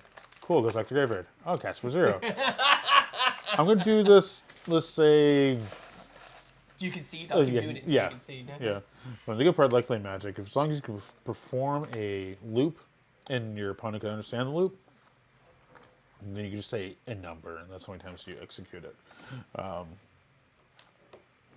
Yeah, there's some fun cards. I like that we're still seeing like new rares every now Yeah, and the then. rooftop theme seems fun. So Seems fun in Commander too. again, like I said, they make a lot of humans, so this card just makes more human tokens. And then, oh, that's good. Hot Master of the Fell. There's another one. It's a legendary creature, but he definitely becomes a Werewolf. yeah. But it's a really fun one. Just damage those these things. One of the few dragons in the set. It's a pretty good one though. So it's 7 mana, 6/6. Not the best stats. Fine, so it makes it a little better. But whenever this creature does combat damage to a player, it does that much damage to each creature that player controls. It clears the board white. Yeah, so it's like, I hit you for 6. Now every creature in your field takes 6. Now, you should probably clear the field. And if you put any pump spells on this, then you have a higher Flying. chance. Does he have flying? Yes. Yeah, it's hard. So it's like, you have to block it. I mean, the good part is like if they have a creature with flying, you're gonna have to throw everything into it just to prevent it from annihilating your field, binding growth. But yeah, the good part also in these commons and commons, there's a lot of good like very very playable cards. Like this card's very very playable. It just makes a clue token. 1 mana, 1/2. But the thing is like, you are probably never actually using it for the clue itself. What you're using it for is it's an artifact. So the artifact can be used for other things, like especially cards say sacrifice an artifact or artifacts tap for this. There's Labman again, another good card. Yeah. Yeah, like this card became so popular that people just refer to it as Labman. Labman. Yeah, it's a Labman. Oh, got it, Edgar Markov. That's a good card. This is like a $40, $45 card. Oh, nice pull. Yeah. Nice pull. Vampire Knight. Yeah, yeah. He's so good in the online Magic Online version. He's banned in the 1v1 format because the reason why he's so good, he has this ability called Eminence, again, Commander. As long as he's in play or in the command zone, whenever you cast the Vampire spell, you make a 1/1 Vampire. Wait, so he just starts stacking the board with crazy stuff. Okay. Yeah. So there's ways you can do crazy loops and everything, and the fact that because as long as he just exists in your command zone, Cool art. Like he's surrounded by other like thralls. yeah. So technically, he's the grandfather of this guy right here. The funny joke is in the set Crimson Vow. Is that bad? Yeah. Oh, it's tough. We got I- sidetracked with the cool vampire card. Yeah, the $40 card. I guess this card's like maybe like $1. $1. Yeah. But no, the cool thing about the funny thing about Edgar is that you got Soren. Can I see the art on his card? I want to look at it. Yeah, there's also an alt art that's really cool too. And that's a card if you get serialized of him. It's the $3,500 card. It's because it's one of 500, right, or whatever. Yeah. Yeah. But lore-wise, in Midnight Hunt, there's a character named Olivia. I forget her last name, but she's from. There's multiple houses, kind of like in Curse of Strahd. There's the Strahd Manor, then there's other vampire manors that exist in the Innistrad world. But she was like, "We're gonna merge like houses," and Soren's like, "I'm never gonna do that. So I'm Soren Markov of House Markov. I'm not gonna allow that." She's like, essentially, it's like, "I'm not gonna go for you. I'm gonna go for your grandfather," which is Edgar. And so she just apparently they kind of went some weird lore where if a vampire awakens vampires go like a dormant state, but as soon as they get blood in them, they kind of are awoken and they could be, resume their unlife again. They're unlife. But in particular, to kind of delve a little further, is whenever a vampire is given blood from to awaken one, they're indebted to the person. So you should use that as kind of like, hey, you want to go date and get married? It's like, I'm obliged now. So I'm obliged. So that's why Crimson Vow is the marriage of Olivia and Edgar. It's a fun card. It's a will, essentially, but it's miracle. So they pretty much had like a lot of the some of the Power 9 cards they would see, but they got reimagined as these miracle cards. Because like really, discard the hand draw 7 for 5 mana. It's a lot because there's Will of Fortune, which is 3 mana, and does the same exact thing, so it's 2 mana more. But you get technically cheaper than a Will of Fortune, but it has to be the first card you draw that turn. You have to play also when you draw it. So, not bad. So we're down to the last 3 packs before we go to the collectors.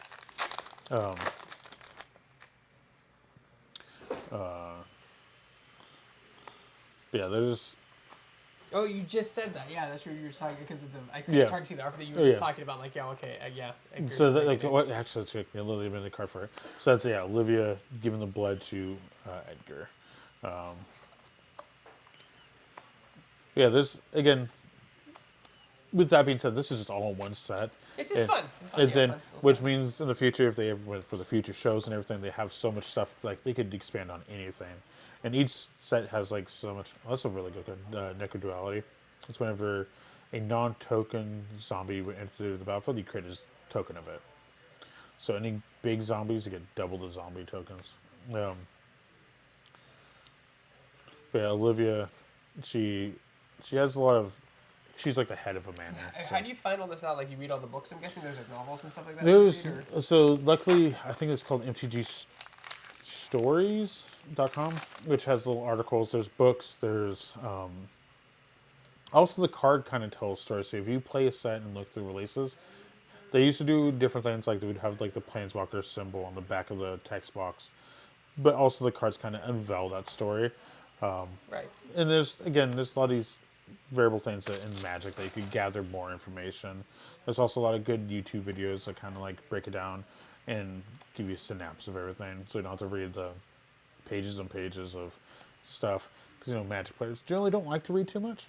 I wrote a book, yeah, but can I have AI explain to me in 10 minutes? Yeah. Sure. This one's a fun one too. So. Oh, the Chalice of Life and Death. I saw that kind of there, yeah. Yeah. Second Harvest. Crazy. And then of course, I mean the cool part. I like these retro frame full again. Yeah, I'm loving all the lands. If you can do a separate pile of all the lands, I like the lands. I know they're like worthless, but I mean, I think Master Set, like, luckily, I think it's a good and bad thing. If you want to have basic lands of worth value, you have to kind of go really far back. But the fact that you could find, I'm happy that they're not just still spamming full art lands constantly, because now I feel like there's probably almost equivalent amount of full art lands to non-full art lands now. This is the last pack before we go to the collectors. There's one again. I'm happy they got Edgar. It's like the most pricey card from the set. So again, that's pretty fun. And then of course you get all these constant humans and everything. Luckily, if there's any card like a Morbid Opportunist and stuff like that, and Thran Inspector, those cards are notable cards. There's a lot of cards that unfortunately not every card is equivalently. I mean, like you said, I've interviewed the designers. They talk about they have to make cards for draft, sealed, commander, modern. Like they have to hit all the boxes. They have to have a certain amount of commons to sit in the deck. Yeah, and also the only I guess big pivotal thing I'll just reprints is that there's cards in remaster sets if they ever downshift the card to a common or so, like they did with the cards in the set. It makes the set. Makes them technically legal in different formats. Oh, yeah. Yeah, so you have to be careful. So yeah. So this is going to be the 500 one, right? This is going to be the one in the 500? Yeah. Clearly? Yeah, you actually got two. You have number one and 500, so you have both. Yeah, I have both. You get the bookends. The bookends of the set. So this one, the artist, this one, because we didn't pull either the biggest angel or the biggest demon, but we pulled the biggest vampire, so that's good, and the biggest frog. So, but this is Avacyn. She's even had like a set named after her. But Avacyn is like the big angel. And the cool part, the artist that did this one also did the biggest demon, which is Gristlebrand. And they did this really cool aesthetic. And I think it's cool. It's quite literally that your angel and your devil. But yeah. So these ones, collector boosters, are fun. And these are $30 still, right? Or yeah. More now? Yeah. I totally forgot Chandra Dress kills on the set. I still have a handful of Fallout ones that I bought years ago. Let's see. I'm just waiting for those to go up to like $2,000 a pack, like all that stupid Pokemon shit I see at all the card shows. Yeah. So I'm going to do this backwards just so we can save the rares for last. Oh, it is backwards. Okay. Yeah. And of course, we're going to probably see vampires and spirits and everything early. But yeah. Steampunk Wings. That's kind of cool. This one is the. Is it a human? Oh, they take the thing from it. Yeah. Okay. It's cool seeing all these like cool foils and everything. It's not Blood Art's a really good card. It lets you combo with a lot of things. Perform. This is I was talking about earlier. So there's the Delver Secrets that turns into the bug person. And now the bug person in the following set went from this to an even bigger bug. So it's like a perpetual. And I think there's a third version of it, but unfortunately it kind of tapered off in like its playability. Nice. So we're going to get now the poster and full art cards now, rares. So first off the rip, we got a retro frame. It's cool. It's a black-blue zombie. I like black-blue. It's my favorite color. But it also gives other zombies plus one. So it's like a zombie lord. And of course, you got a retro frame. This one's a cool one. If you get, it's like a few dollars just for this, but you get the full one. It's the more noble one. We're never gonna go werewolf. Double werewolves, I guess. I guess you can't really hide too much, but I'm just in case we get the Edgar, we get to save it for later. The mayor. This used to be. They had an alt art of this card. If you participate in the pre-release for the site, you got that card. All right, and it looks like we only have so many cards. So let's be retro frame, not super crazy. And you already knew this one's this land. Oh, cool. Retro search land, though. Yeah, and the last card is going to be Traveler's Tracker. Good card. This one still gets played in some formats, and this also borderless foil. This is a fun one. Nothing super crazy out of that pack. Did we make our money back on the pack? I would say no. But I think the good part about, luckily, these sets, there's just a lot of generally good cards that people are just going to be enjoying. I would feel like this card would be very good in Commander. It's okay. It's just a zombie lord. You probably would run it in your zombie deck, but... Alright, so let's start off with Fossil Crasher. Get your spirits. But got your snakes. It's all fun, goofy enchantments here and there. This should be the land, I believe. Oh, next one. This should be your land. Bam. Oh, nice. Nice little planes. Yeah. Then it should be the retro frame, I believe, right here. So this is a good card, too. Like, so talking about like the red-black spell slinging deck. This one is just taps, does 1 damage to each opponent. But the good part is whenever you cast an instant sorcery, untap it. So it lets you build like a almost machine gun. You're like, and then we've got whatever this is.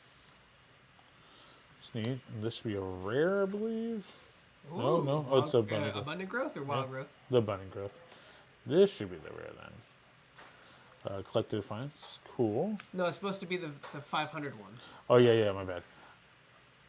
Holberg Horde, this is actually a good card. This is played a decent bit in Commander. The reason why it's so good is that it's very high costed. It's 7 mana, 7/8. It's good, but it has flash, which is fine. Can't be countered, which is good.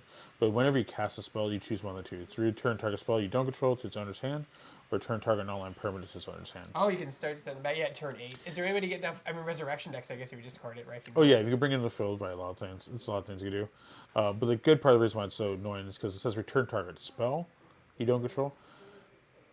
So everything's a spell, but when you're first returning a spell, that means while it's on stack. So it's like it's not countering and just putting it back in their hand. So like, let's say they have something like I'm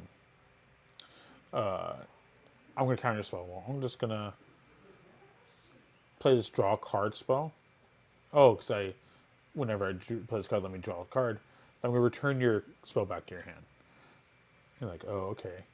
I'm going to do this. All right, cool. I'm going to draw a card. Oh, you can do another thing? I'm going to cast this spell again. Return it. Oh, you finally let it in the field? I'm going to cast this spell. I'm going to return it back to your hand. So it has like a wall, a net that lets you just catch things before you hit the ground, and then after it hits the ground, you can also put it back. So there's ways that you can essentially like indefinitely cast spells, and then you just lock them out. Oh, that's cool. So we finally got a poster card. So this one is they made them look like horror movie posters. Like 1950s. So this is Olivia. Oh, that's that knight. Yeah. The Valerian. So she's the one that ends up marrying Edgar. So this is the wife, essentially. This one's pretty cool because what she does is you spend 1 red. You deal 1 damage. Deal 1 damage to another creature. Then it becomes a 1/1. Then you put a 1/1 counter on her. But then she has the other ability of 5 mana. Target vampire. You gain control of it. So essentially, so this one I think is called Poster. If you really were to look it up. And the last card for this is going to be Rooftop. 500. Oh. It's called Rooftop Storm though, which is to make the zombies free. So that's kind of neat. But yeah, fortunately, no. No 500. Yeah. All right. Do you need to take a break or anything for a minute? No, fine. That's a beautiful card though. Oh yeah, no, and the good part's very playable too. But yeah, no. Mystery thing. Luckily, Not bad. That pack was much better than the other one. yeah. Because now we have.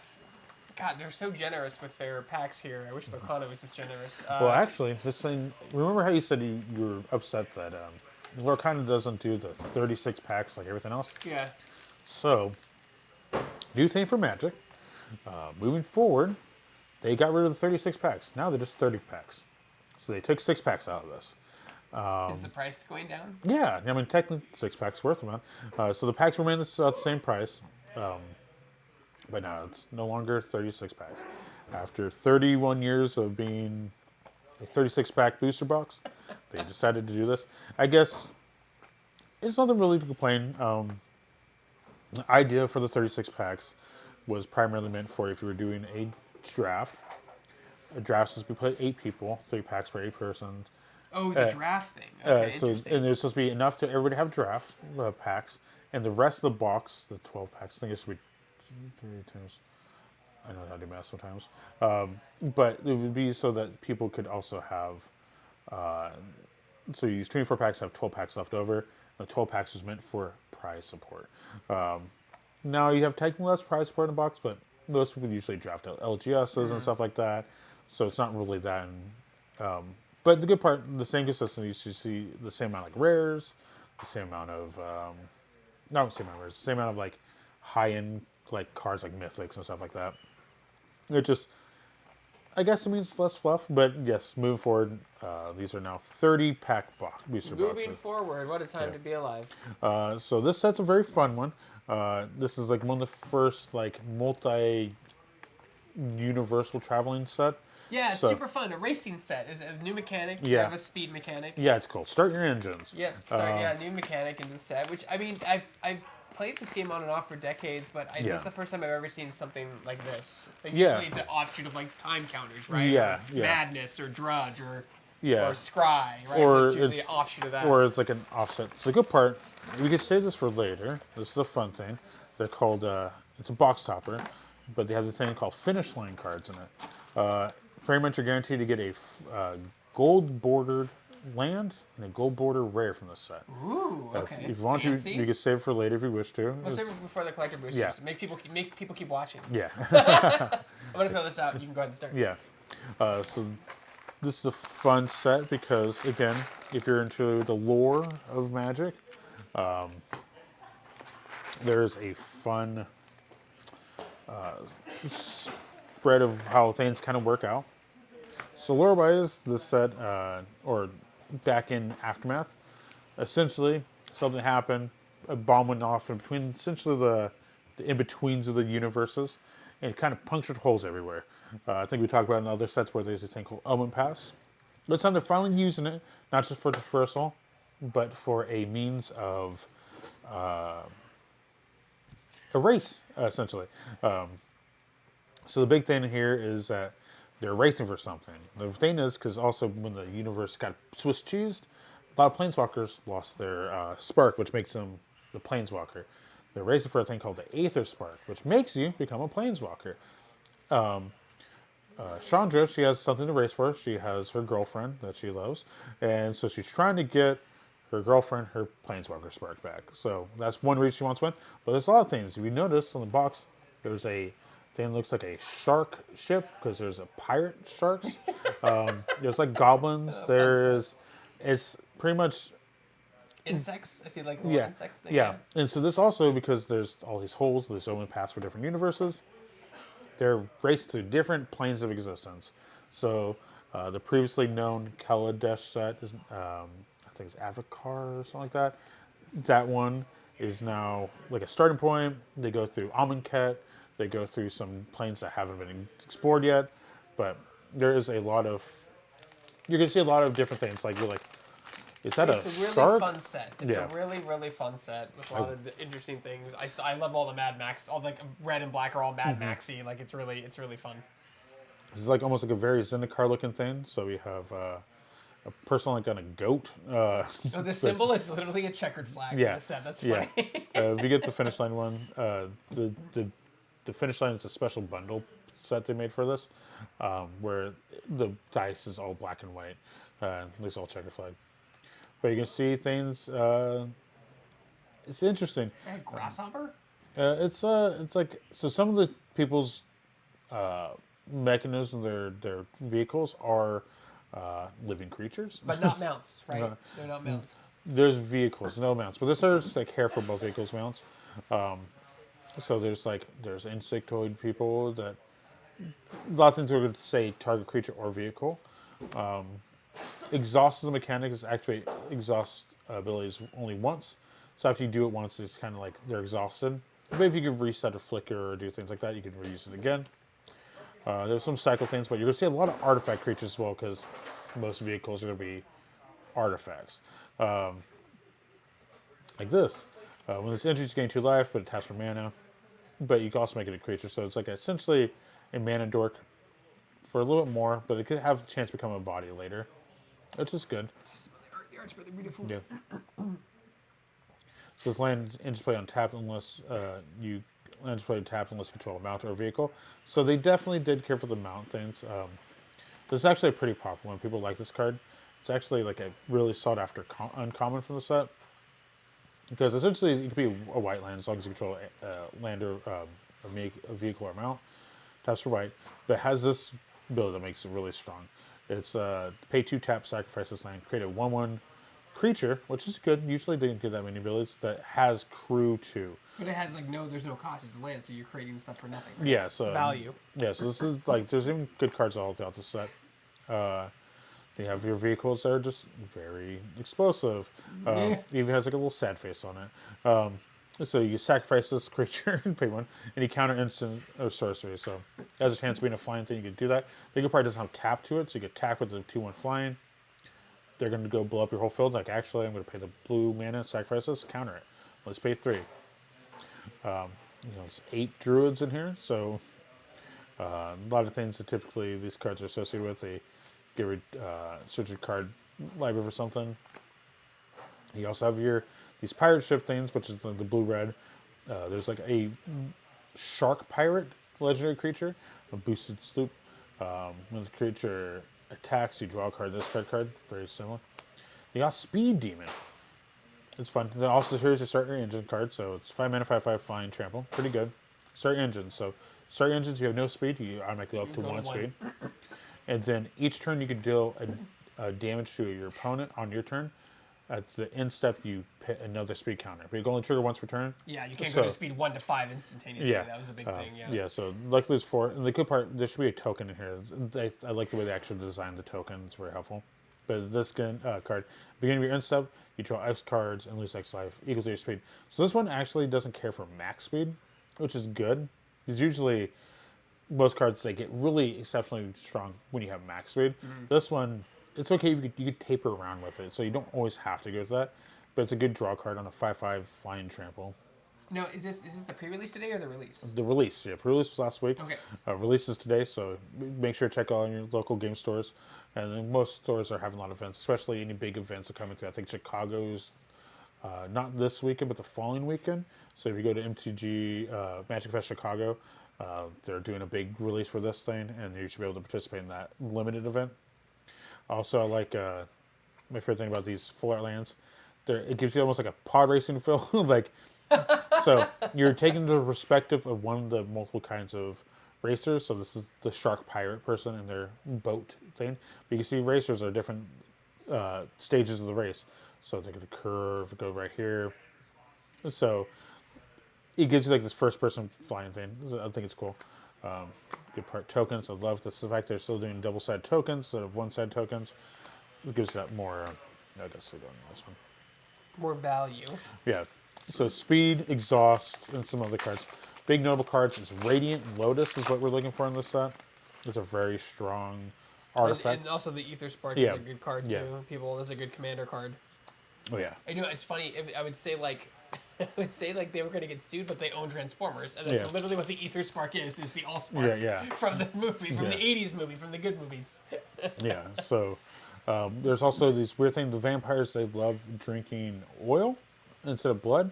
Not sure what plane this is exactly. I need to find the plane more. of Mad Max. Yeah.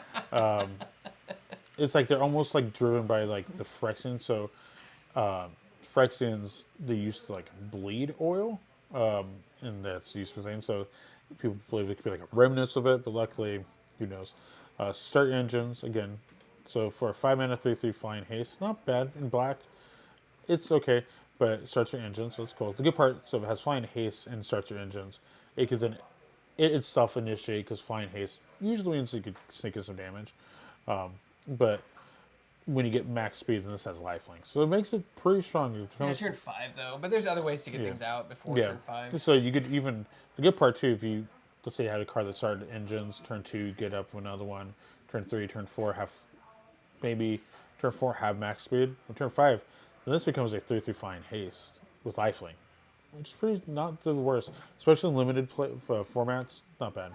Are you people excited about this set? Like, what's the buzz at this local game store? Are So people excited about it? About it? we believed like first thing that we didn't know what the reception for this set's going to be because this aesthetic doesn't overly fit too many existing things. There's weirdly enough zombies in the set that kind of did perpetuate some hype for it. But like for example, I'm happy they also went back to 2 precons because usually it's when 4 precon commander decks with one of them doing well, some second one probably doing okay, and the last 2 are very spotty. These ones, luckily, 2 of them were pretty popular. Of course, the white, blue, black zombie deck was like the more prominent one. But the set's actually doing better than we thought. We actually sold out, and we These actually are like new cards, right? Like a lot of them are new Yeah. cards. Maybe they'll have some reprints, but like very few. The one few popular reprints could be Bloodghast. And also the cool part, they also did this too as well. They threw a legendary uncommon in every set that has no abilities. In every Oh, color. it's just vanilla creature, right? Yeah, but it's a legendary creature, so it allows you to have more options for cheap legendary creatures. Dinosaur deck, yeah. Dinosaur ooze. They have some weird creature types in this. Talk about another one. So you just got the green one right here. 5 mana, 9/7. Not bad. Yeah. Like if you showed somebody back this like 30 years ago, like that is busted. you're like, what is it? What is that? A dinosaur? Then you have this one. It's a 4 mana, a 4/1 for 2 mana. Dinosaur warrior. Dinosaur keyword, right? Yeah. That's the keyword, dinosaur. Oh, cool. We got one. He's a swordfish person. So 3 mana. His meat 3/3. is delicious. Yeah, he's a 3 mana 3/3 haste. Vehicles control have haste. It's pretty good. And whenever you attack, if a pirate in a vehicle attack this combat, draw 3 cards, discard 2. So it lets you do this in cool, fun looting mechanic. Does it actually say his meat is delicious in little quotes at the bottom? I mean, unfortunately, this have no flavor text. No, flavor texts are the best. Yeah, no. Now, the good part, if you like flavor text, luckily both these legendary creatures have like a paragraph of text each on what lore about them. Can I have a YouTube video explain it to me? Just kidding. Just kidding. Maybe. Probably. That could be Shacknews lore. Oh, bad. That's a good land. Oh, Angela's tapped. Yeah, it's these ones. Those are just like they've been perpetually printed. Like it's a means you in life and Printed into the ground, as you would yeah. say, sir. But the good part, they're pretty consistent in the for like not lore reasons, but for like consistency in drafts. I have multiple colors and also that one life gain. 7 fuel. Like we're seeing some repeats. This card's interesting. It's a 1 mana 1/1 goblin, so it's fair. When this creature saddles, mounts, and crews vehicles as though it was 2 power greater. So it's technically cruising at 3, which is good. And if this creature dies, it deals 1 damage to any target. So it's a pretty fun one. This one is pretty simple. And just you choose a color, so it's a land fixer. And then also cycle too, so you have a potential draw late game. So this is where you can get the Amonkhet, the very Egyptian themed cards, which are going to be black white. There's a lot of unique things in the set. Very common card. It's called Road Rage.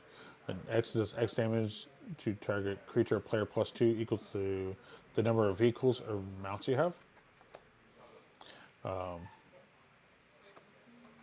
And okay, these are cool. These ones are fun. So I'm happy that they reprinted these both in the same land cycle.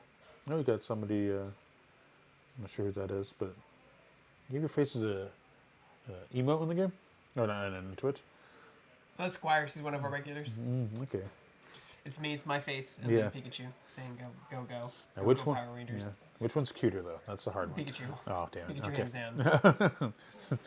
down. But these ones are cool because they did the other lands in the previous set, Duskworn. So having them back to back gives you more consistency. Options, Yeah, and also to be rotating at the same time. And there's a pilot token and everything. You should see me troll. Like we do earnings calls, which are investment calls every quarter, and like whenever we do a Takes Two one, we get all the 16-year-olds asking why all the bankers and investors, and why isn't Morgan or Stanley asking about GTA 6 release date? Oh, and yeah. and I just troll the crap out of them, and nobody knows who we are because we're so Yeah. small. So they're just like, "Who is this guy?" And then we got someone to give us $5 to like get me timed out. It was great. That's awesome. We were totally running the racket because they had no idea who I was. That's awesome. Is he streaming? We'll go invade. I'm like, I don't stream that often. Yeah. I was like, oh, come on. I should have got it. Oh There's, yeah, the Mad Max stuff. Yeah, you can talk Yeah. about it, yeah. there's a lot of fun things everywhere.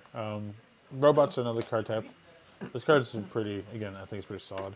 What are we searching for in the play boosters, particularly? play Aether Spark, obviously. Right? Aether Spark. There's an Ooze card that's pretty popular. There's a black-white god in the set that's pretty popular. I forget his name. And then the Radiant Lotus is also another popular one. But the good part, they also have one for these lands. They're not bad. The fact that all of these create a pilot, which means there's something like lands that create bodies are always solid. Then there's, I think, some Gear Hulks that are pretty popular too. But here, this is a cool part about this token. Is that your speed? Yeah, speed. So it has 1 to 3, and it explains it. The good part, it doesn't have the fourth one, which would be max speed. The good part, if you flip the land over, it just says max speed. So it's a good way to keep track if you have max speed. So you don't have to like keep a die on it and keep like track of it. And as soon as you flip it over, you're good.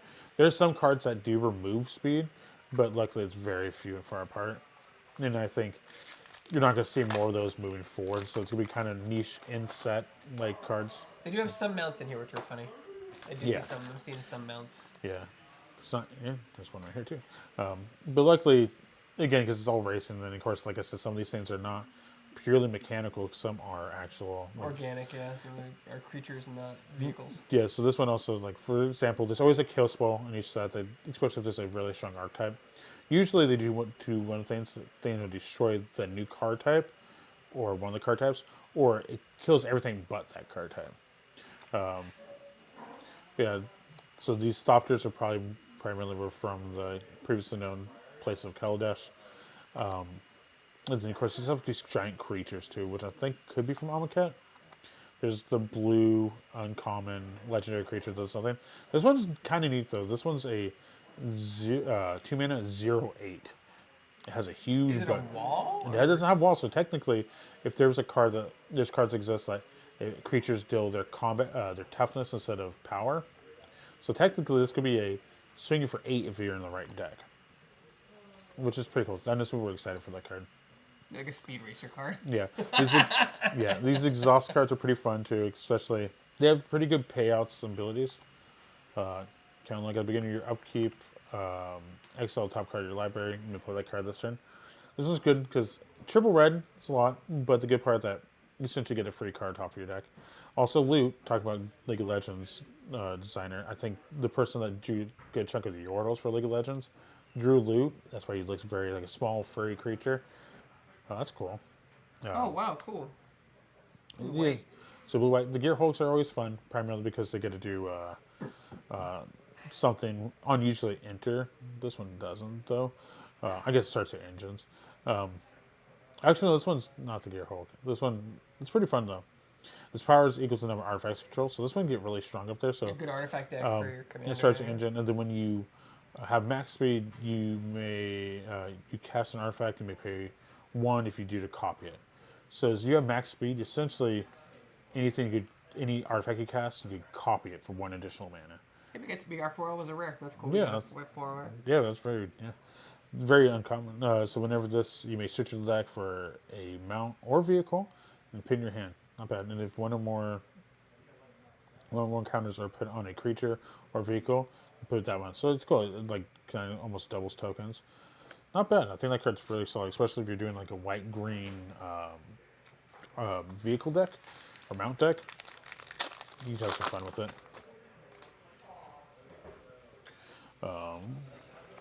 But yeah, there's a lot of cards you can see. Possum, crazy, awesome. You're getting that bit closer to making a possum deck. Nah. I like also the art on this side. It's very colorful. It's like you get like the juxtaposition between like this art, and then like the full art. It's it very much differs. But they have like this like the Amonkhet era stuff, where just like a lot of things are like almost borderline horror. Like Egyptian, right? Yeah. But this set, yeah, there's a lot of like it definitely tells a story. Like there's a lot of combat. It's almost like even like a twisted metal feel to it, where like they're shooting things like the pirate stuff. Yeah, twisted. Like Twisted Metal, Mad Max, like Mario Kart, Speed Racer. Like it's all the things are here. Yeah. Whenever the creature attacks while saddled, put one counter on the target creature. You can sacrifice a creature. Creatures you control with counters on them, gain hexproof and indestructible. Hey, was it you that had the ox deck? Like No, the cow? It's one of our kids that come here. Oh. He has an ox deck. It's Bruce Tarl deck. Cool. Oh, that's the speed demon, I believe. Oh, nice. Yeah, which is like one of the first cards to pull. But yeah, this set it has a lot of unique cards in it. Yeah, for sure. I think they had to put a lot of emphasis on the new mechanics. But Tron. yeah, Like, I'm seeing a lot of Tron here too. hopefully we get the base Chandra. She's doing the Akira slide in her art, where she's like sliding the motorcycle. Oh, that's good. It's clever. Yeah. People like that movie. That movie is a gorgeous film. Oh yeah. Very, very pretty animated. Yeah. And the girlfriend dies in it too. Which Yeah. is, like, I know. It definitely dies. it sets up a lot of things. Like I think movies that at the time that were beating different expectations all the time. It definitely helps. Again, most of these things are going to refer to like mounts of vehicles. And then there's all these different lands that have max speed do stuff. This one, its max speed is, and also yeah, so you can start speed turn 1 because yeah, the lands. That's the whole point. You're supposed to get up as fast as you can, right? But you can only do it once per turn. Demonic Junker. Affinity for artifacts, so it gets 2 for each artifact you haven't filled. Whenever this creature enters or vehicle enters, for each player, destroy up to 1 target creature that player controls. If a creature you control was destroyed, this way put a 2/1 counters on this vehicle. So it gets pretty big. Plus, there's like a selective destruction. Artifact, yeah. Yeah. So like it's because it says vehicle. If something says like a destroy target creature, you can't kill it, right? Because it's not. Unless it's been crewed. Yeah. This is an artifact. Unless it kills an artifact too. Yeah. But yeah, like we've seen a lot of repeats now. But if anybody has any questions, always feel free to ask. Engine rat. Oh yeah, there's rats. I missed that one. That's so cool. I like rats. Death touch Yeah, bud. for 1. Yeah, 1/1 death touch. Jeez. And then each player loses 2 life. So if you have a mana sink late game, you're just like everybody loses life. Super fun. I like rats. Rocky Road. So yeah, there's 1 for each land that makes a pilot. Oh, it's a cool one. It's been a while since she's been reprinted. But she's also now, you can see she was a Planeswalker, but she lost her Planeswalker Spark. When this creature enters, you create a 3/2 vehicle with crew 1, which she could crew. The vehicles you control have flying, which is pretty solid. And whenever 1 more creatures you control with flying deals combat damage to a player, draw a card. So realistically, you could ignore the top 2 abilities if you really want to be very simple on her playability. So whenever 1 or more creatures you control with flying deals combat damage to a player, draw a card. It's pretty solid. So I think that card is definitely. I know a lot of people are enjoying that card, just because whenever you have a creature that makes it so You could draw a card for a simple meat. It's pretty good. Oh yeah, they do a lot of those lands. Well, Yeah, I think the white one's a more prominent one because vehicles, most people play them in white. yeah. You got, I know you like rats, but well, mice.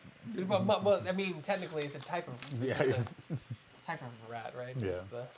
So, this is I've seen someone on a Facebook group post this token. Like, I didn't know what it was at the time, and then he had the guy from Spaceballs on it. Oh, like, that's funny. Like doing the ludicrous. yeah.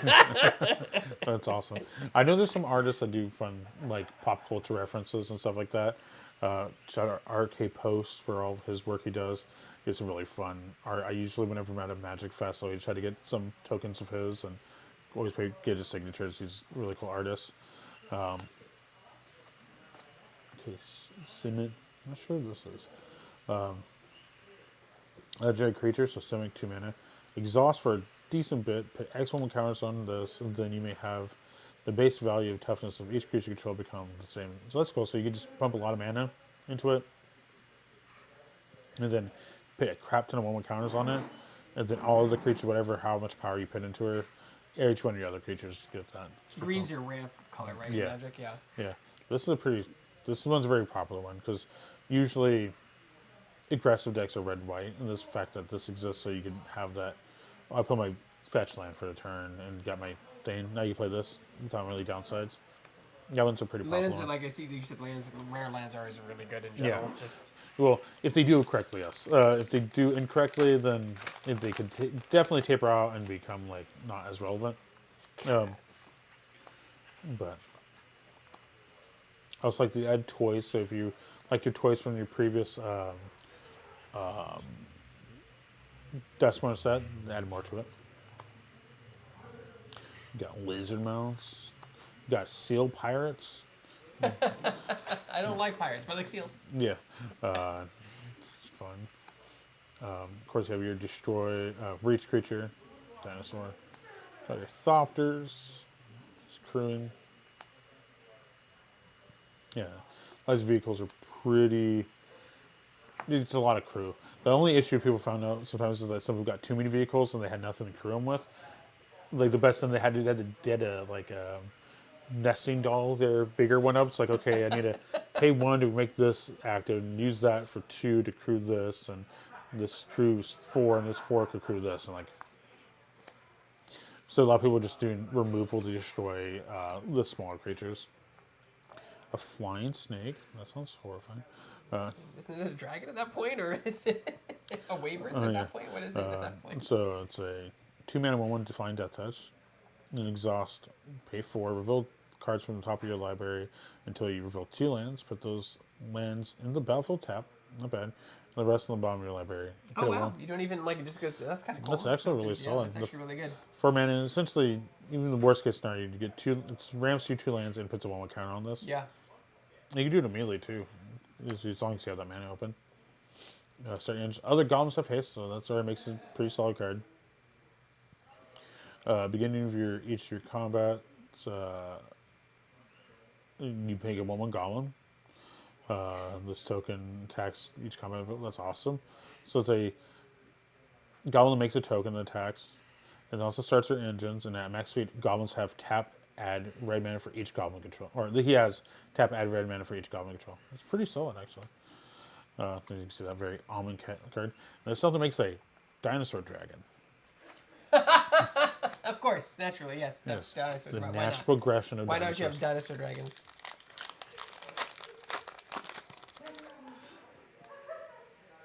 That's horrifying. It's an underwater spirit. It's a siren. Glitch Ghost Surveyor. Okay. Starts the engine. Magikin. You got your insects. Insects are in green black. Oh yeah, there's a corgi in this set that people really like. Is it like one of the artists or something, or is it one of the employees or something? I think Probably.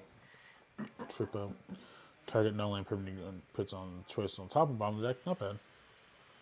And Cycle. Cycle is always good in the set because Cycle lets you just draw those cards more consistently.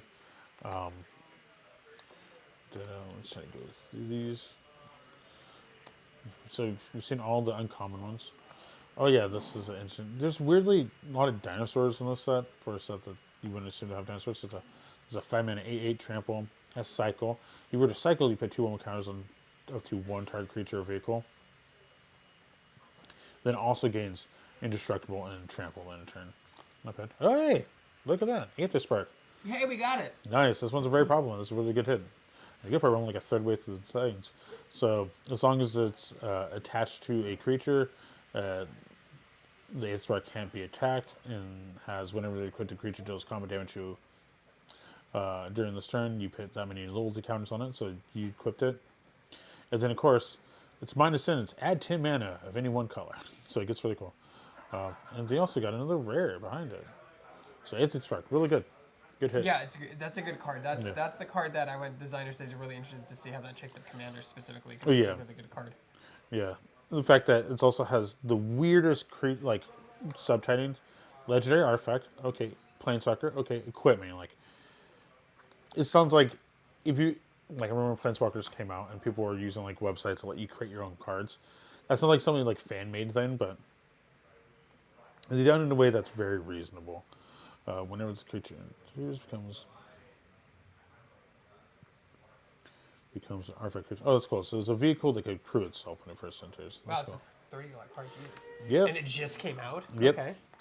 Yep. And that's just for the base version. Of course, there's like an alternative version. There's The pre-release version, yeah. yeah, foil, borderless. Full art, Yeah. borderless. That's this plan. So already pretty solid hit. Plus, I think there's. If that had split second, that would be so good. Oh yeah. That'd be cool. Sorry. I'm starting to see some, but like, it doesn't have split second. Yeah. Camera launcher. Oh, this is for the old tokens. Trip up machine. Oh yeah, these mages. So this one, they've tried to hit mages for every single mana value for artifacts. So there's trinket mage, trophy mage, something else mage, treasure mage. This is transit mage. It says when it enters, you look for your library for a 4 or 5 mana artifact. The good part, the Aetherdrift is a 4-mana artifact. Oh. So technically, you can search your deck for an artifact out of that.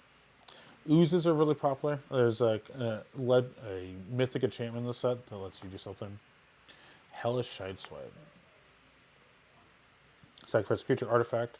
In addition to the cost, destroy target creature artifact. If the sacrifice creature was a vehicle, you draw a card. Not bad. Reckless. This one's cool. Oh, weird. It's an insect druid. Oh, it's like scarabs. Yeah. Or a hive, yeah. Enters to create a 1/1 insect creature token for each artifact or creature in your graveyard. So you can make a lot of creatures. And then whenever another insect creature you control dies, put a 1/1 counter on this, and each opponent loses life. There's a way you could do some really weird infinites or really mean things with it. This card's pretty fun one. And then, that's not bad. So yeah, so the Aetherdrift, I mean, now you just want to see the white black god. Oh my god, it's a misprint. It's worth thousands. Or No, just that's what we call damage. Yeah. It's damaged. Production error. Pretty much, I would say notable misprints. You have to kind of take if you have a slight second, like what is this card, or like what part of the card am I looking at? Then you're probably looking at a misprint or a printing error. Yeah. But if it's like, no, so if you hold it from this angle, you see down there, there's at least a little bit of pigment, like. Oh. And it's like, and it's like that's a printing issue, not a. And of course, when they make millions of cards, not every card is gonna be perfect. Yeah, I mean, like they're rare. That's why. Like it's one of those things where like if you think it's a misprint, you think it's worth thousands, it's probably not the one you have. Yeah. Like Yu-Gi-Oh! I have this card for $5,000. Well, actually, that's the first version of the card you have, version 18. It's actually, I think, one of the better Gear Hulks. So. Oh wow. So it's a. So like an Iron Man suit. Is that basically what that is? So these things, that one place where it said the whole plane's about inventions. So this one is. You can see it's not the best one because it's a cold field one where most of them are used like steam and stuff like that. So it's a 5-mana 5/4 Death Touch Menace. That's pretty good. I mean, it says to be blocked by 2 or more creatures. Being blocked. Death Touch means it could kill almost all of them. When this creature enters the battlefield, you put a card with mana value 4 or less from your graveyard ends the field under control with a finale counter. Finale means if the creature would be move play, it's exile instead. The creature gains menace, death touch, and haste. So you could bring that in, and it has to be blocked by 2 more creatures, even blocked. Get death touch. So there's a suit. Someone puts on a suit. Yeah, well, it is a creature itself, so Okay. it just brings another creature to exactly like it. So that's why What is a gear hulk? a Gear Hulk is these Titanus, like multiple story told creatures that are sentient. Like a Gundam. Yeah, kind of, yeah. But I don't think anybody's manning it. It's they do have like a sentience of like, but it's more like a sentinel. Okay. Hey, thanks for the follow, MJ. I appreciate it. Yeah, this. If you have any questions about the set, Cody is our relative expert, so Yeah. our set expert. So Yeah, we already pulled the Aetherdrift, and now we're just trying to hope for. I forget the black white god's name, but it's pretty cool. And of course, we love to see a Lotus, Radiant Lotus too. We're saving the box topper for later before we go to the collectors. But yeah, the sets, it's been fun. People are really enjoying it. I know we had some people that went to Portland for the pre-release. it was Portland? They do Portland. the, Like they're huge. there were Star City Games. They had a big tournament with like a qualifier tournament. But we had some people that played, and people also would join it for a 2-headed giant too as well. This one's a fun one. So yeah, there's more for Dolkins. I think you haven't seen the white mono. Oh, that's cool. Oh, Okay. nice. We call that borderless, right? Yeah, Wireless Showcase maybe. There's a lot of different things. Favorite colors too, black, blue. Yeah. So this is whenever it's just a 3/3 vehicle for 3. So it's okay, well statted. Crew 1, but the actual is when you attack target creature you control gets +1, and death touch and in turn untap it. It's not bad. So it's pretty cool. Then Quagfest. Choose target creature. What is a quag? Hopefully, no. Okay. We choose target creature, planeswalker, or vehicle, mill 2 cards, then destroy the card if the mana value of the card's milled this way are equal or greater than that card. So, no, full one. Then this one's a more popular of the pilot lands. Is it create? You said anything that creates things for free is good. Or you could create something, and I think pilots are primarily But you played. put it in the bad pile. I mean, I could put it over here. I just don't know how much it's worth at the moment. I have the gauge on that. Risky shortcut. There's the quag thing. Was that a cool card? That seemed like a complicated card. That one, it's a rare. It's cool. I mean, in certain formats, it could be better. Like if you're doing like tiny leaders, you have a high chance of removing creatures. Oh, hold that, yeah. This guy looks like it's just a generic dude. Doesn't look like. It's just a dude. It doesn't even look like a magic card by any means. It looks like it's like a pit stop person was just on it. A lot of. Wait, there's a few more bolt struck anyway. Oh, it's calling things out. Just going. The amount of goblins in this. Also, return of Duretti. Was Duretti? I think yeah. All these lands that are cool. There's a lot of good land fix in this too that helps it make the limited formats very playable. Beast Mountain. What else do we got? Owlbear kind of thing? Bat? I'm not sure what I'm looking at. Whenever it attacks while saddled, put a 1/1 counter on each of up to 2 mounts and or vehicles. Owl bat, yeah. I'd say owl bat, yeah. Yeah, I was like trying to like make out what it is, but Market Back Walker. Oh, cool. Cool art. With X1 counters. Pay 4, put 1 counter on it. The creature dies. Draw a card for each 1 counter. Okay. Use some something. The art's awesome on this one. Yeah, that's super cool. The foiling stuff. Counter target artifact or creature. Get your standard counter Yeah. for, yeah. Yeah. Counter spell. Ooh, yeah, I like that. I like that. Oh, this is signed. It looks like a rose. Oh, sorry. Sorry to. Yeah, just lower it. If you, Yeah. it's like indented. yeah. What's her name? Cool. What does it say? I just wonder why like their signature is like a rose, but yeah. Oh, I love the black blue. It's just cool. Oh. Oh, So- dude, Mario Kart. Yeah. Shell Spike Carrier. If Asif's watching, look, blue shell, Asif. Oh, it blue is? Shell. I guess I didn't know. It's a totally blue shell. Oh, it is, yeah. It's totally a blue shell. Does it actually, what does it do? When this creature enters, return target creature or vehicle your opponent controls to its owner's hand. Okay. If that opponent's speed is greater than yours, reduce it by 1. Yeah, it's a turtle Yeah, shell. so yeah, It literally is the turtle. I mean, it isn't. That's funny. Nintendo, that's not a turtle shell. That's a. The blue turtle shell seeks out the first place winner. Yeah. And immediately kills it. Blue shell. Spell Pierce. This is a good card that got reprinted. Uncommon. I think we should put it in our work chat. Oh, there's Winter. So Winter's a 2-mana 3/2. It's not bad. Ward, pay 2 life. So to target, you have to pay 2 life. Artifacts you control have Ward, pay 2 life. That's pretty solid. Exhaust 4, tap it. Exile X cards from your graveyard equal to. From graveyard. Each other non-artifact creature gets -6. So it's cool. It has like a potential board wipe. Not bad. Oh, Alex wants to get this card foil. This is the new Gonti. It's pretty cool. Done by Richard King Ferguson. Very popular Magic artist. Everybody here generally likes RKF art. RKF? I've Yeah, heard that okay. before. Yeah. Richard King Ferguson. Hey, it's my dad. I'm just kidding. Nice. And it looks like a generic dude. I like it. It's like, Yeah. and I like it, of course, they did that kind of like, what is it? Like that, almost like movie, like, all right, we just gotta do this. Oh, watch out for your head. Okay, and then we can do this. The art on it, it's like, but it's a little trying to be quirky. It was like the people kind of like the Marvel humor. Haunted Network. The River became like a character people have been appreciating. Sky Crash. Not bad. It's a cycle. Each creature that attacks one of your opponent. Wait. Each creature that attacks one of your opponents can. Okay, that's cool. So it lets all your other.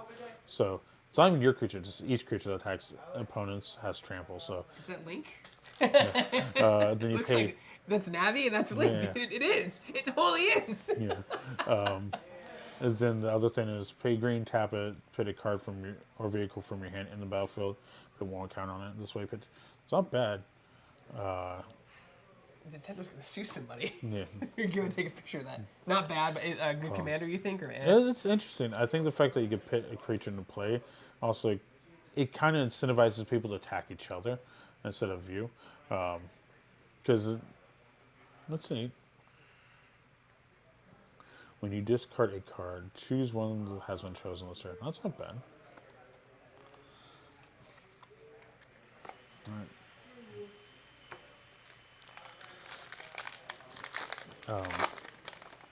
Sorry, is that card good or eh? Not. It's. I think it's future. okay. I think it matters. The fact that you can put creatures into play for free, it just. The thing is, what combats it is the fact that it has things that kind of entice other people to attack each other, but also has the fact that you get to pick creatures in play. So it's like it's a 50-50, like how people want to react to that card. So I guess it has like, hey, as long as I don't do anything super crazy, you don't have to attack me. If anything, I'm just doing stuff. Don't worry. it pays off more to attack your opponent. So I think it has a good incentives to kind of level its like playability. $8 card. Yeah. Or sorry, $6. The pre-release because it has the little golden Yeah. stamp on it. Yeah. Plow through. Dune. And Waxen Shape Thief. Okay. 4 mana. Looks like a clone. So artifact, okay. It's neat. It's nothing super crazy.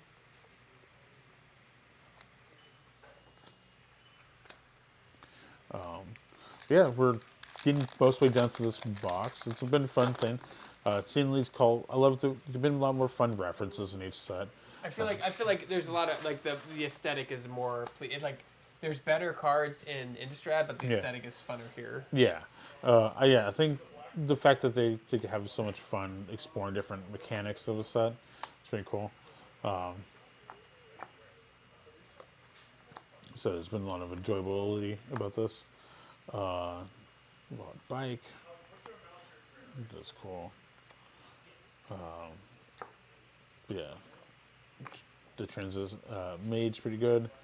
Oh, they have skates. You have skates now. It's interesting. The skates give double strike. Oh yeah, they're just a dinosaur lord. You know, the last set you would think that they'll throw a thing that cares for dinosaurs a card about racing, but apparently it was. They said legally distinct, the best Yeah. type of distinct. Yeah, that's fair. That's fair. Is that Link? Is it? We don't see it. We don't see it, Nintendo. We don't see it. Then what is a link anymore? What is a link to you and me? Is it like a link to the past? Oh, he said it. Now you gotta pay him. Now we gotta pay him a quarter. Oh, I didn't say pass. I said pass, like to give on to something. Yeah. Again, there's a lot of the speed mechanic. I think it's probably best explored in a limited format. So if anybody ever go down to their local game stores, or again, like I stated earlier, like the San Diego. It's brand new though. You might. I mean, like what did Karnoff introduce, like the murder mechanic, and they were able to wrap that into other cards, right? The crime mechanic. Yeah. The speed might be like kind of sparse out though, because it is a very specific. The ones that they've made more evergreen have been more dedicated to like things that it's just an easy mechanic to incorporate. Like energy is the thing they kind of revisited, but since then they've kind of even died back from that. Oh, cool, Hazard.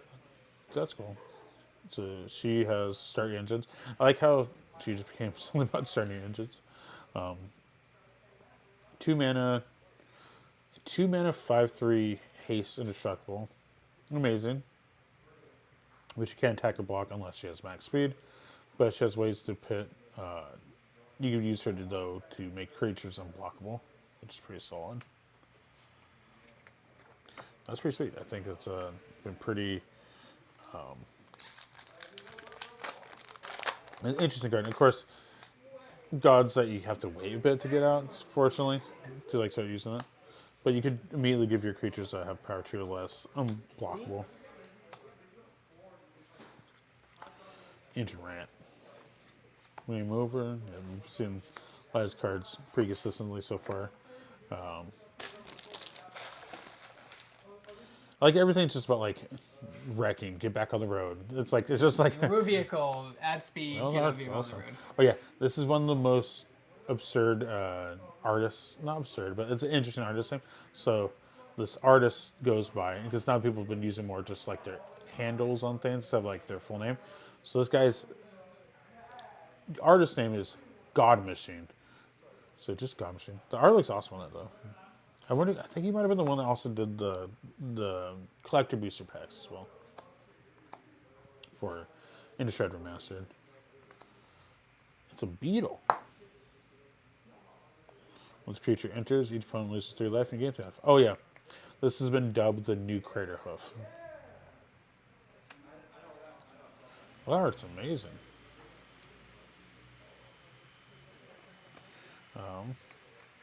All right, so try and look for that black-white god in that Radiant Lotus. But we got the Aetherdrift, so that's Aetherdrift's the good pull. Yeah. That's the chase card right now, right? That's the big card, especially in the play booster, right? It's a shark pirate. Yarr, yarr.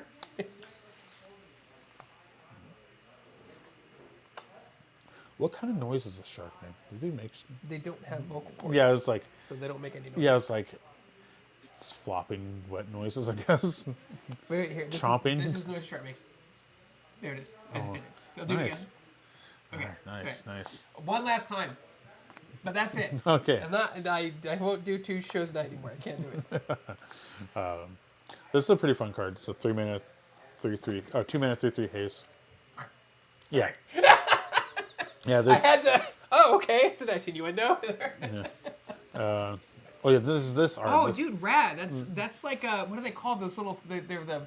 God, what are they called in the '90s? They were like little balls, and they like look like monster heads. Yeah, I forget. But this gives you like a very, like Adult Swim has been using like this art a lot for like their things. Like there's a lot of art that's very this like intense, like very The art's pretty cool. I enjoy it. It's cool to sell that. Well, I'm gonna find out like 90s monster head balls. I hope I don't get something gross. There was monster face, yeah, but like there was another one. Oh, So yeah, it's not mad balls. They look like mad balls. yeah. Yeah, see, there's mad balls. I remember those. Yeah, everyone does because we had the best childhood. We had the best time before social media. Thank Christ. Yeah. All right. Ooh, Channel. cat mount. My wife likes kitties. It's interesting, Aaron. I like the colors on it. There's like no hard lines in this art at all. Cat. Sure. That's awesome. I'm a big fan of things that you could do like without any like hard black lines on it. Things like where it's like very like pastel colors. It's pretty fun. Oh, it's a boat. Oh, cool. Full art. Borderless. Good. I think this is for yeah. It's a Lifecraft engine as this vehicle enters. Choose a card type. Creature type. Vehicle creatures are the chosen type in addition to the normal type. Each creature you choose. Oh, that's cool. It's like just like a. It's a select like Lord type card, but only for vehicles. So technically, you can make every vehicle a rat. Technically, Oh, that's pretty cool. Yeah. Oh. it's just uncommon. Oh, it is just no common. Well, Cool art though. Okay. All right. So guideline. So many vehicles again, like the fact that again the only thing I've seen people have issues with is that they have almost Not two enough pilots, right? Yeah, I mean, luckily that's why mounts are equally good, primarily because they are a creature that can attack by themselves. Yeah, they are, but they're not technically a vehicle. Right? Yeah, but they get a little bit stronger if you have something 2 chrome. Outpace Oblivion. So engines, it deals 5 damage up to 1 creature or planeswalker. Sacrifice it does 2 damage. Sure, this card is $5. No, I'm just kidding. It's not. You're right. It's gonna go. This card is actually $50. Nice. Why? Possessed engine. Because it looks nice. When this vehicle enters, you gain control of target creature or opponent controls. As long as you control this vehicle, that creature can't attack or block as long as you control this. Oh, sorry, because it just steals a creature. Ooh, that's cool. It's sick. Oh, that's awesome. It's actually a Gearhulk too. What's this one do? It's a 7 mana for 6 mana for a 7/7. Vigilance Menace. Okay. When this creature enters, so this is what most Gearhulks is. So when they enter, they do something. You put a 2. Give creatures you control get +2/+2, Vigilance and Menace, and damage can't be Venuser. That's where you saw it. It's 6 cost though, and it's double fire and double green. Yeah. So the good part though is that it gives your whole field Vigilance, so they all attack without. And Is damage it a legendary creature? No, it's just a card that gets it. It's interesting. Very cool. We got another one of the Floorlands. So this one's a racing perspective of a. I think it's like one of the junk racers. Mad Max. Yeah. Okay, we only got like 5 more packs after this one. Then we have the box topper and some collector boosters. We're hauling. We're going through this faster. Yeah, luckily because this set is pretty simple. It's like you kind of just see what the vehicle taps for, and then. Luckily, there's fun creature types and everything, and we've been noticing all things here and there. But there's a lot of these typical like filler cards that are there primarily for like the draft and sealed. Draft and sealed. Yeah. So a lot of fun things here and there. But yeah, this set's been fun. There's all these fun little things here that it gets you thinking. Like, of course, when you see pirate sharks, and I think that's pretty jawsome. Does it say Jocelyn in the flavor text? I'm pretty sure they can't do that. But yeah, this one's cool. This one's just kind of like a homage to Death Shadow, which is very similar. So that's to be crude. But the good part, it has an additional thing of you can pay 3 and pay 2 life and draw a card. So it kind of helps fills it. You talk about those cards all the time that like they do something very similar to other card. Yeah, it's because they realize, I think, is if they were to print it in standard, it would have to affect other formats, and that's where like the balancing act of making new sets have to be very thought through, and they'd be very smart on what they can and can't do. I think it's just baubles. Interesting. Like it. Yeah, no, the set, if you enjoy artifacts and stuff like that, this is a very fun set. Also brings out some fun archetypes that you haven't seen for a while. Also creature typings you haven't seen. The good part too, I think Magic does very well with a lot of other TCGs. They introduce a new mechanic, and the mechanics are so niche and very specific with no leeway in being used in anything outside of that one mechanic usage. That after that set is done and gone for, there's not much room you could expand onto it. It just kind of lives in that set, and maybe in the future they'll revisit it. But this one's like they'll have that speed mechanic, but other mechanics with that card, so you're not purely based off of that one card. Yeah, and we were too like they're working on sets already, and they could have things next to like you've said this before. We've seen cards. Oh, this card's trash, and all of a sudden it goes from a $2 card to $50 card because 2 sets later there's a card that combos with it. Yeah, it's like for that before the Soren in the previous Ravnica set, Innistrad set we've opened, he was like okay received on it. It's like some people liked it for their vampire decks, but then when they saw like, oh, they made this really good vampire, because usually vampires cap off around like 4 or 5 mana unless it's like a really big one.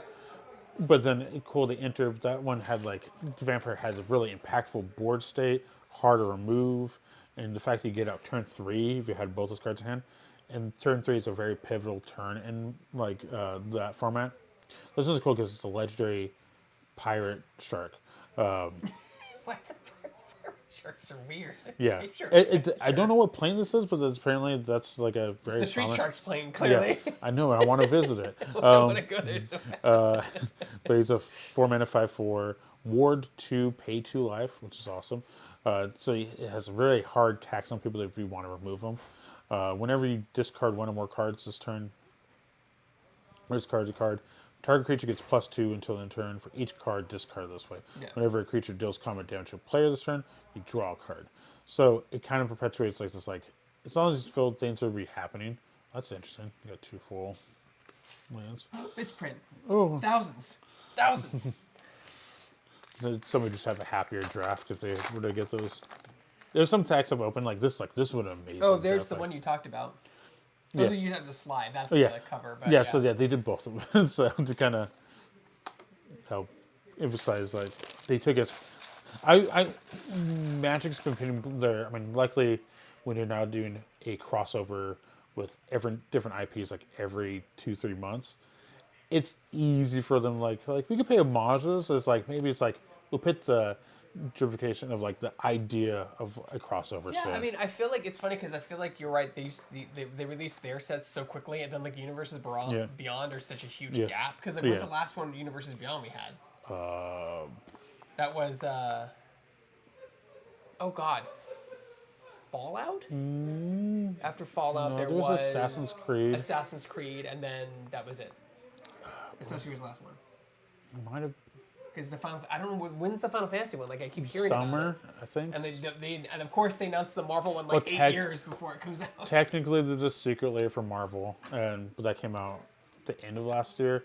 That's what the whole kerfuffle with, like, I think you were talking about the whole. Oh, dude, that was ridiculous because I guess because you, in case you were telling me that they used to make them to order, then they stopped and only make a limited amount, but then they make too many, so no one's interested. Then the second they're like this Marvel one, and they're like, okay, cool, it's limited. Oh my god, I gotta get it. Like even the cards are trash. Like people are like, I gotta get the limited thing. Another one I think sold out too was the Ghostbusters secret layer that came out. Oh, did that sell out? I think you can still get it. Oh, maybe I can't remember. No, you can still get it because I got 2 sets of that and I graded one.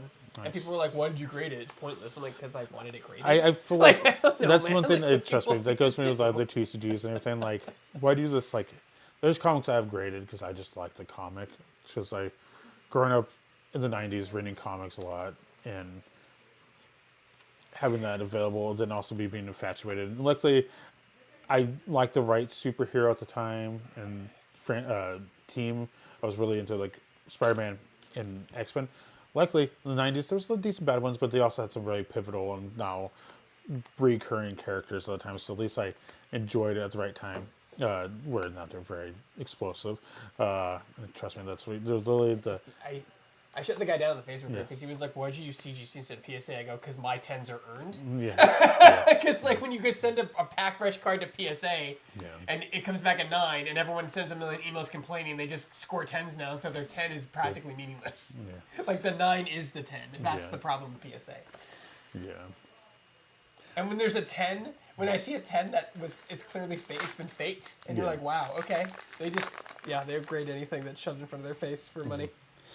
Stock up, intimidation tactics. Ooh, cool spider vehicle. Yeah, this apparently one of the planes is just a very insect-heavy plane. It might be where the plane Grist might be from. I'm not entirely sure. That one's still unknown. But no, there's the thing is like there's this like this one. It's a ticket tortoise. So when it enters, if you control more lands than your opponent. If an opponent controls more lands, you get a treasure. And then it says admit 1, enjoy the race. And the whole point is just there to give you tickets. But it's also Defender. Yeah, with a way higher like power than toughness. Usually you'll see the vice versa for like a 1/3, but it's a 3/1. So it's technically a ticket giver that could kill an elephant. Because elephants are it's some really cool. Nice, borderless. Yep. It has a binary flavor text. Oh, cool. This tells you artifact value, bleeder, aggro, mid-range, vehicles and damage, graveyard, discard aggro. This is the last pack for the Play Booster box. Technically, this was 6 packs shyer than the other one because it's the new box sizes. Oh, this is the last week. This is 36 or 30? 30. Ooh, it does feel like we did this much faster, but yeah, it does feel that way. That's shorter. But yeah, no, this has been a fun set. And then, of course, like you can tell this set they just have fun with, which is kind of cool. And I actually have an interview with one of the designers on the set on our YouTube channel. If anyone wants to check that out. Awesome, yeah, I'll definitely check that out. And finally, we pulled the white legendary one. This one's very so, but it's an artifact in white. It's pretty good. 2 mana 3/3. It's pretty fine. Oh, there's a black one too. Oh, cool. It's a 7/2 for 3. This one's really big. Are those just tyrants, or those the? So they spend a cycle. Oh, the vanilla creatures. Yeah, they're vanilla creatures. They're just giant things that don't do anything, right? Yeah, this one's. I mean, 7/2 for 3 mana is pretty crazy. It's like Yargle status. And cool! You got the thing that makes the dragon dinosaur. Cool. That's cool. Awesome. All right, so that was the last card for that one. Now we got the box topper for anybody who was waiting for this. These ones are fun because you get they're called finish line arts.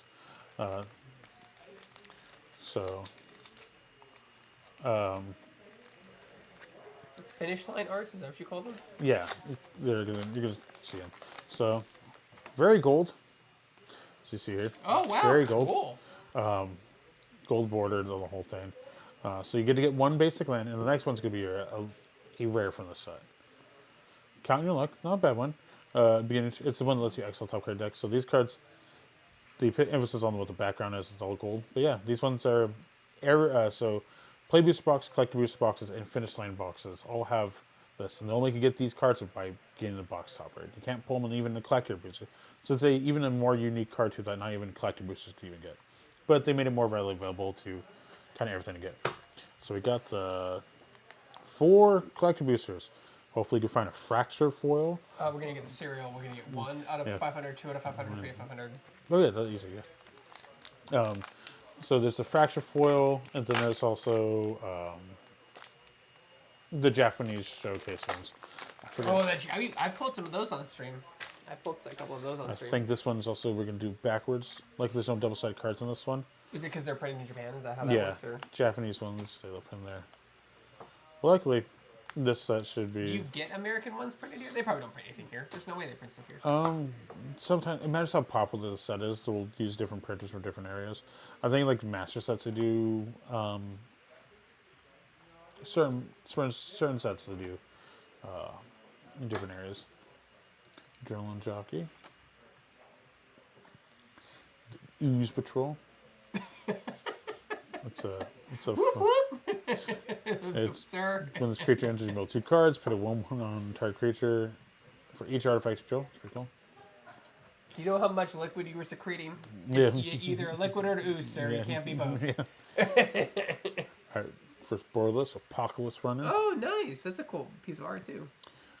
Tap, put target creature you control, power 2 less, and gains life 2. Okay, that's cool. 4/1, Dune Drifter. Oh yeah, I've seen that one. I like it's pulled by crocodiles. I don't know how fast it can get, but apparently enough to be a compatible racer. Oh cool, we got another one like cool Spear Hulks. I think this one's a pretty solid one. Primarily, let me get a better focus. It's fortunately too full to read. But yeah, the one that just brings a card from your graveyard with power 4 or less back in the field, and then makes them pretty aggressive. Okay, you got Pia. This is Chandra's mom. This is also the one of the commander cards for the new commander deck. Who cares about energy? Okay. We got the thing that creates the dragon vampire. Dinosaur vampire. Oh, the Dragon dinosaur. Yeah, but there's a lot of these cards in this art. And this one's full thought is pretty cool. People are excited for this one because it gives you 2 more additional combats and you tap all your creatures in between those. Oh, Yeah. sick. So for 6 men to get 3 It's combats. extended art. Yeah. Too, so like there's another card. Ooh, Possession Engine. This card looks cool. Oh, yeah, That's awesome. winter.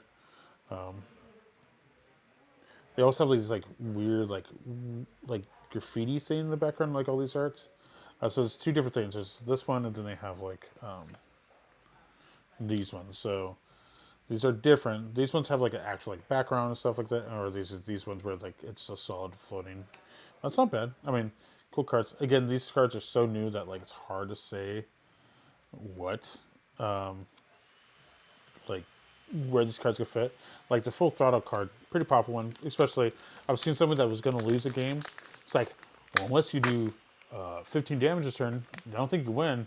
And then the person had a 5/5, and the guy is like, unless you do a +10/+10, well, that's cool. A foil. I don't want to reveal that yet. It was a full speed token. That's cool. All right. So stall out. Again, there's a lot of these like racing terminologies and stuff like that. So the good part, I know plenty of people growing up that were really into Magic that now work at like like as mechanics and stuff like this. So there's probably some appreciation.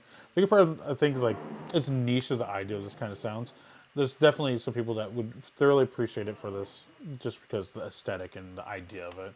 Which is, I'm glad that Wizards are willing to like try different things out, because again, just different things that could live everybody into the game. Because people could get into the game just because they like cars, or like even this another thing people remember is older Scooby-Doo animated movies where it's a racing. I forgot what it's called. Oh God, yeah, the Amazing Race thing. Yeah. Bye, Case. Flowerland. This is a goblin one, you can tell. But yeah, these Flowerlands are cool. And this should be the first borderless card. Yeah, it has this like graffiti in the background. So when this creature enters, create a Thopter. That's cool. Kind of. Oh, the Thopter can crew it. That's awesome. The 4/1. Oh, whoa, that looks rad. Yeah. It's Tron. Tron. Very much so, yeah. And it has that graffiti. It's in Japanese. I can't tell what it is. It's just like, this should be your first rare. Oh, cool. That's cool. The one I was saying, we pulled the normal one. She's really fun. Again, anything where like creatures that can do something and it incentivizes people like to draw cards. That's awesome. This is one of the commander cards on Wings of Gold. Creatures you control that are zombies enter tokens. You get +1/+1 to find. Whenever one or more card leaves your graveyard, create a zombie. That's cool. Demonic Junker. Oh yeah, we looked at this one. Yeah. You could cause things to destroy. I like it doing the very. That's so expensive. Yeah. But it gets cheaper for each Do artifact. games even last that long? Well, the good part, that card gets cheaper for each artifact you control. So could go all the way down to 1 mana. Oh, we pulled that one Oh, early. don't get doubles. That's good. Almost a playset. 2 more. And then, Ooh. that's cool. Oh, it's a thing. So we pulled this card. So it's a 4/2 haste, trample. When its card enters, it becomes a creature as soon as you play it. And you can pay 3, discard a card, returns from your graveyard to the battlefield with a finale counter. So it has a retransfer card. And this is a foil speed token, so that's cool. Right there. All right. You were like, no. It looks cool. I was like aesthetically it looks cool. I'm like, oh, it's like this way. All right, we only have this and one more pack. Got that Akira Homage. Spin out, destroy target creature vehicle. Rides End. Walks in Surveyor.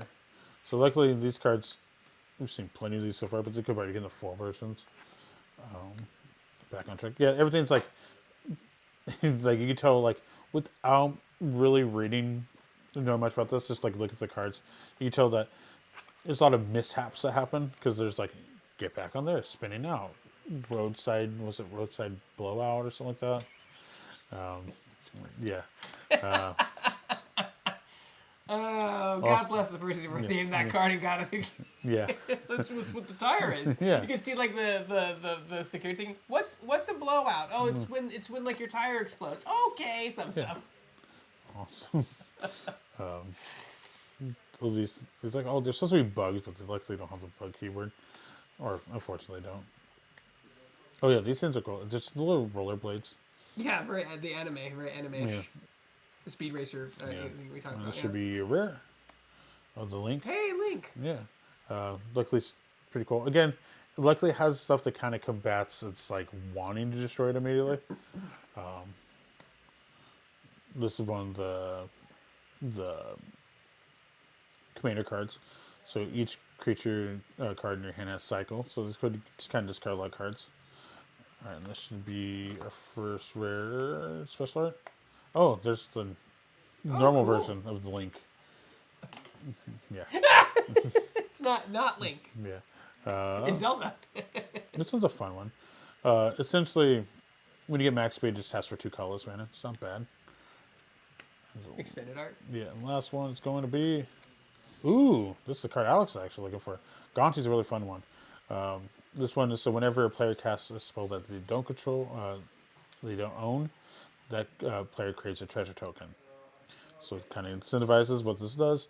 Whenever a creature deals combat damage to an opponent, a controller looks at the top card of the opponent's library and they could exile it face down, and they may put the card. The reason why I say look is because if you reveal, everyone would have knowledge about it.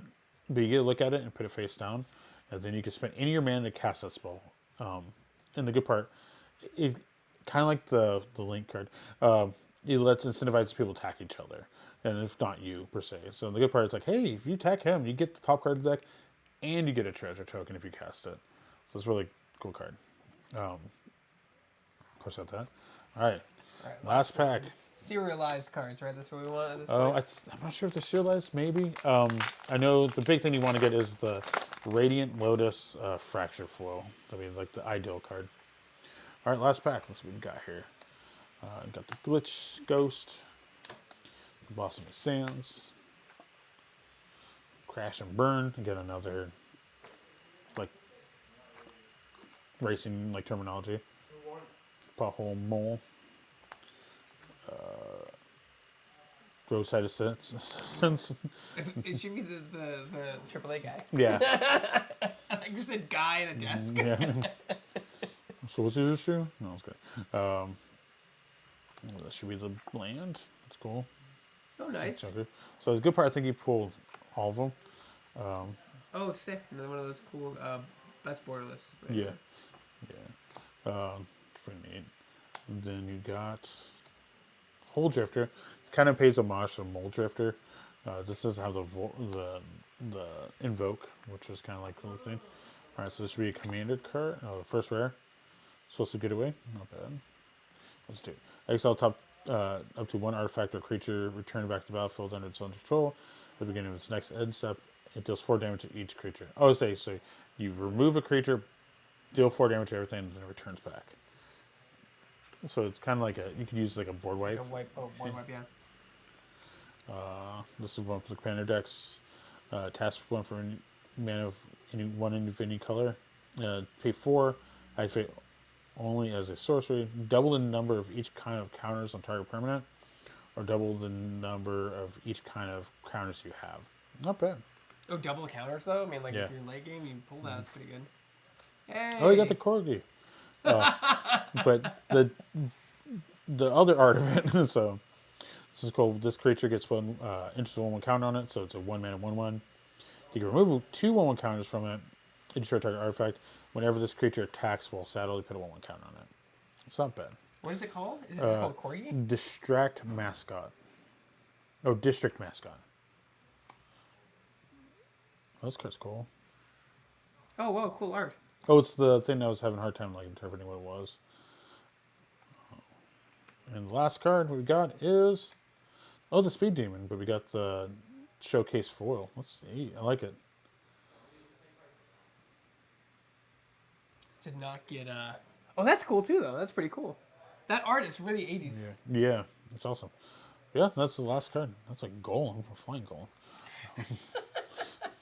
But yeah, no, there was a lot of fun pulls. We did pull the Ether Spark. Yeah. We did get the Ether Spark, so that was a good pull in the play booster. Yeah, I mean, it's the good part. You got the biggest hit in both the respective sets. You got the Edgar Markarov That's true, I did, yeah. of the Innistrad Remastered, and then you also got the Aetherdrift Spark. So fun set. And the good part with that being pulled, there's still so much more cards in both these sets that are wonderful. And it also looks like you got a one of the starter decks too. Yeah. Which is very popular. That's one we actually sold out of. So if you ever want to build, like, kind of paying homage back to the Innistrad Remastered, black blues are usually the zombie types, and Amonkhet's white black. This one hits all 3 of those colors, so it's white, black, blue. Oh, wow. So you get to pick all the zombies that you kind of want in there. It's kind of like the probably the better colors to run for zombies because you get all the options, which you get like the entombed options from Amonkhet. You're saying it's the most popular commander deck. Yeah, this deck I know pre-selling was for like $60+, and normally it's supposed to be like around $40, $50 each. And some of them are like 100, aren't they? Yeah, some of the decks are like I think the Squirrel deck from Bloomborough was hitting up to 100 or so. It's just popularity, right? I guess. Yeah. And then during Ixalan there was like the vampire and dinosaur one. So yeah, there's a lot of fun decks that you could like. The Eternal Might, Aetherdrift. Yeah, this one's it's a fun one. I think the set has a lot of different things. Of course, it's unlike Ixalan where they had like this weird amalgam of just like conquistador vampires with Aztec dinosaurs and like Mayan merfolks and Minotaur pirates and like these weird like it's kind of a little bit of everything. This one, the reason why there's a little bit of everything is because they're actually visiting multiple places. So it's not like, man, that's a weird congregation of people you have here. This one's like, oh, what's here? Oh, bug people? When you get out here, oh, shark pirates? Oh, definitely gotta get out here. All right. The aesthetic for Commander is grows, routines, passions. Yeah, so the good part, for a standard set, it gives a good spread of things. It has a new mechanic that's very enjoyable, fun, and also wants you to courage to play multiple turns, so it gives you that more enjoyability to play for a longer period of time. So I think it gives a good spread of like even emphasis on how you want to play the game. So it gives a fun amount of just variety. And I think variety is always fun because then for people that, let's say there was a rat in this and you enjoy your rats. Yeah, like my rats. So you got a rat out of it. That's fun too. It's a 1/1 death touch for one. So it's like, it's nothing wrong with that and has a late game ability you can do. So you also been given a good spread of what cards can do in the set. So overall, it's quite enjoyable for a thing that people weren't anticipating. I think that's the best surprise you get of a set. It's something that you weren't expecting from a set, and have that and get excited from cards in the set. But yeah, no, it's been very enjoyable. That was everything. Thanks for Magic for sending me these. Thank you, Cody, for taking your time to go through all the expert stuff. We do these whenever there's a new set release. So whether it's Universes Beyond or a remaster or a playset, we're here doing this, I don't know, like every few months, I guess. We're about that. But yeah, so follow us if you want. And we always do it here at our local gaming store, the Sword and Board in Ucala, California. Cody, why don't you tell us a little bit about the Sword and Board? Yeah, so today we're doing just got done seeing Aetherdrift. We're having a draft tonight. We constantly get all the new products. We do other events here as well as board gaming night. We are in the room currently here has been for like Dungeons and Dragons. We have people doing that. The new Dungeon Dragon books came out. So another fun Wizard of the Coast product. They're also doing some new, more featured Dungeon Dragon crossover for Wizard of the Coast, which we have fun things. There's a constant new sets being released every so often. Yeah, between Pokemon, which currently we're out of, but it's really popular. We also have a collection of Pokemon cards as well. Same thing for Magic. We have our cases full of cards, binders full of cards. We also try to help you try to compile lists of cards that you're looking for. We're likely very knowledgeable about a lot of things here, so if you have any questions or need a little further guiding, we're here to help you in any way we can. You are the largest supplier of Magic in Mendocino County. Yes. Yeah. I mean, are you bigger than the Santa Rosa store? No, luckily they do have the plethora of like larger cities are south of them, so a lot of people go there. But as soon as you go past Sonoma County, we are the largest. The largest Magic supplier. Yeah, So check them out if you need your singles. They also on TCG Player and all that good stuff. Yeah. And they sell Pokemon, Lorcana, One Piece, the Star Wars game, miniatures, Yes. everything you need. Yeah. It's your one-stop nerd hobby shop, really. Yep. Support your local gaming store. Yes. And with that, Cody, thanks again. Yeah, and we'll see everybody later. Right. I can find it.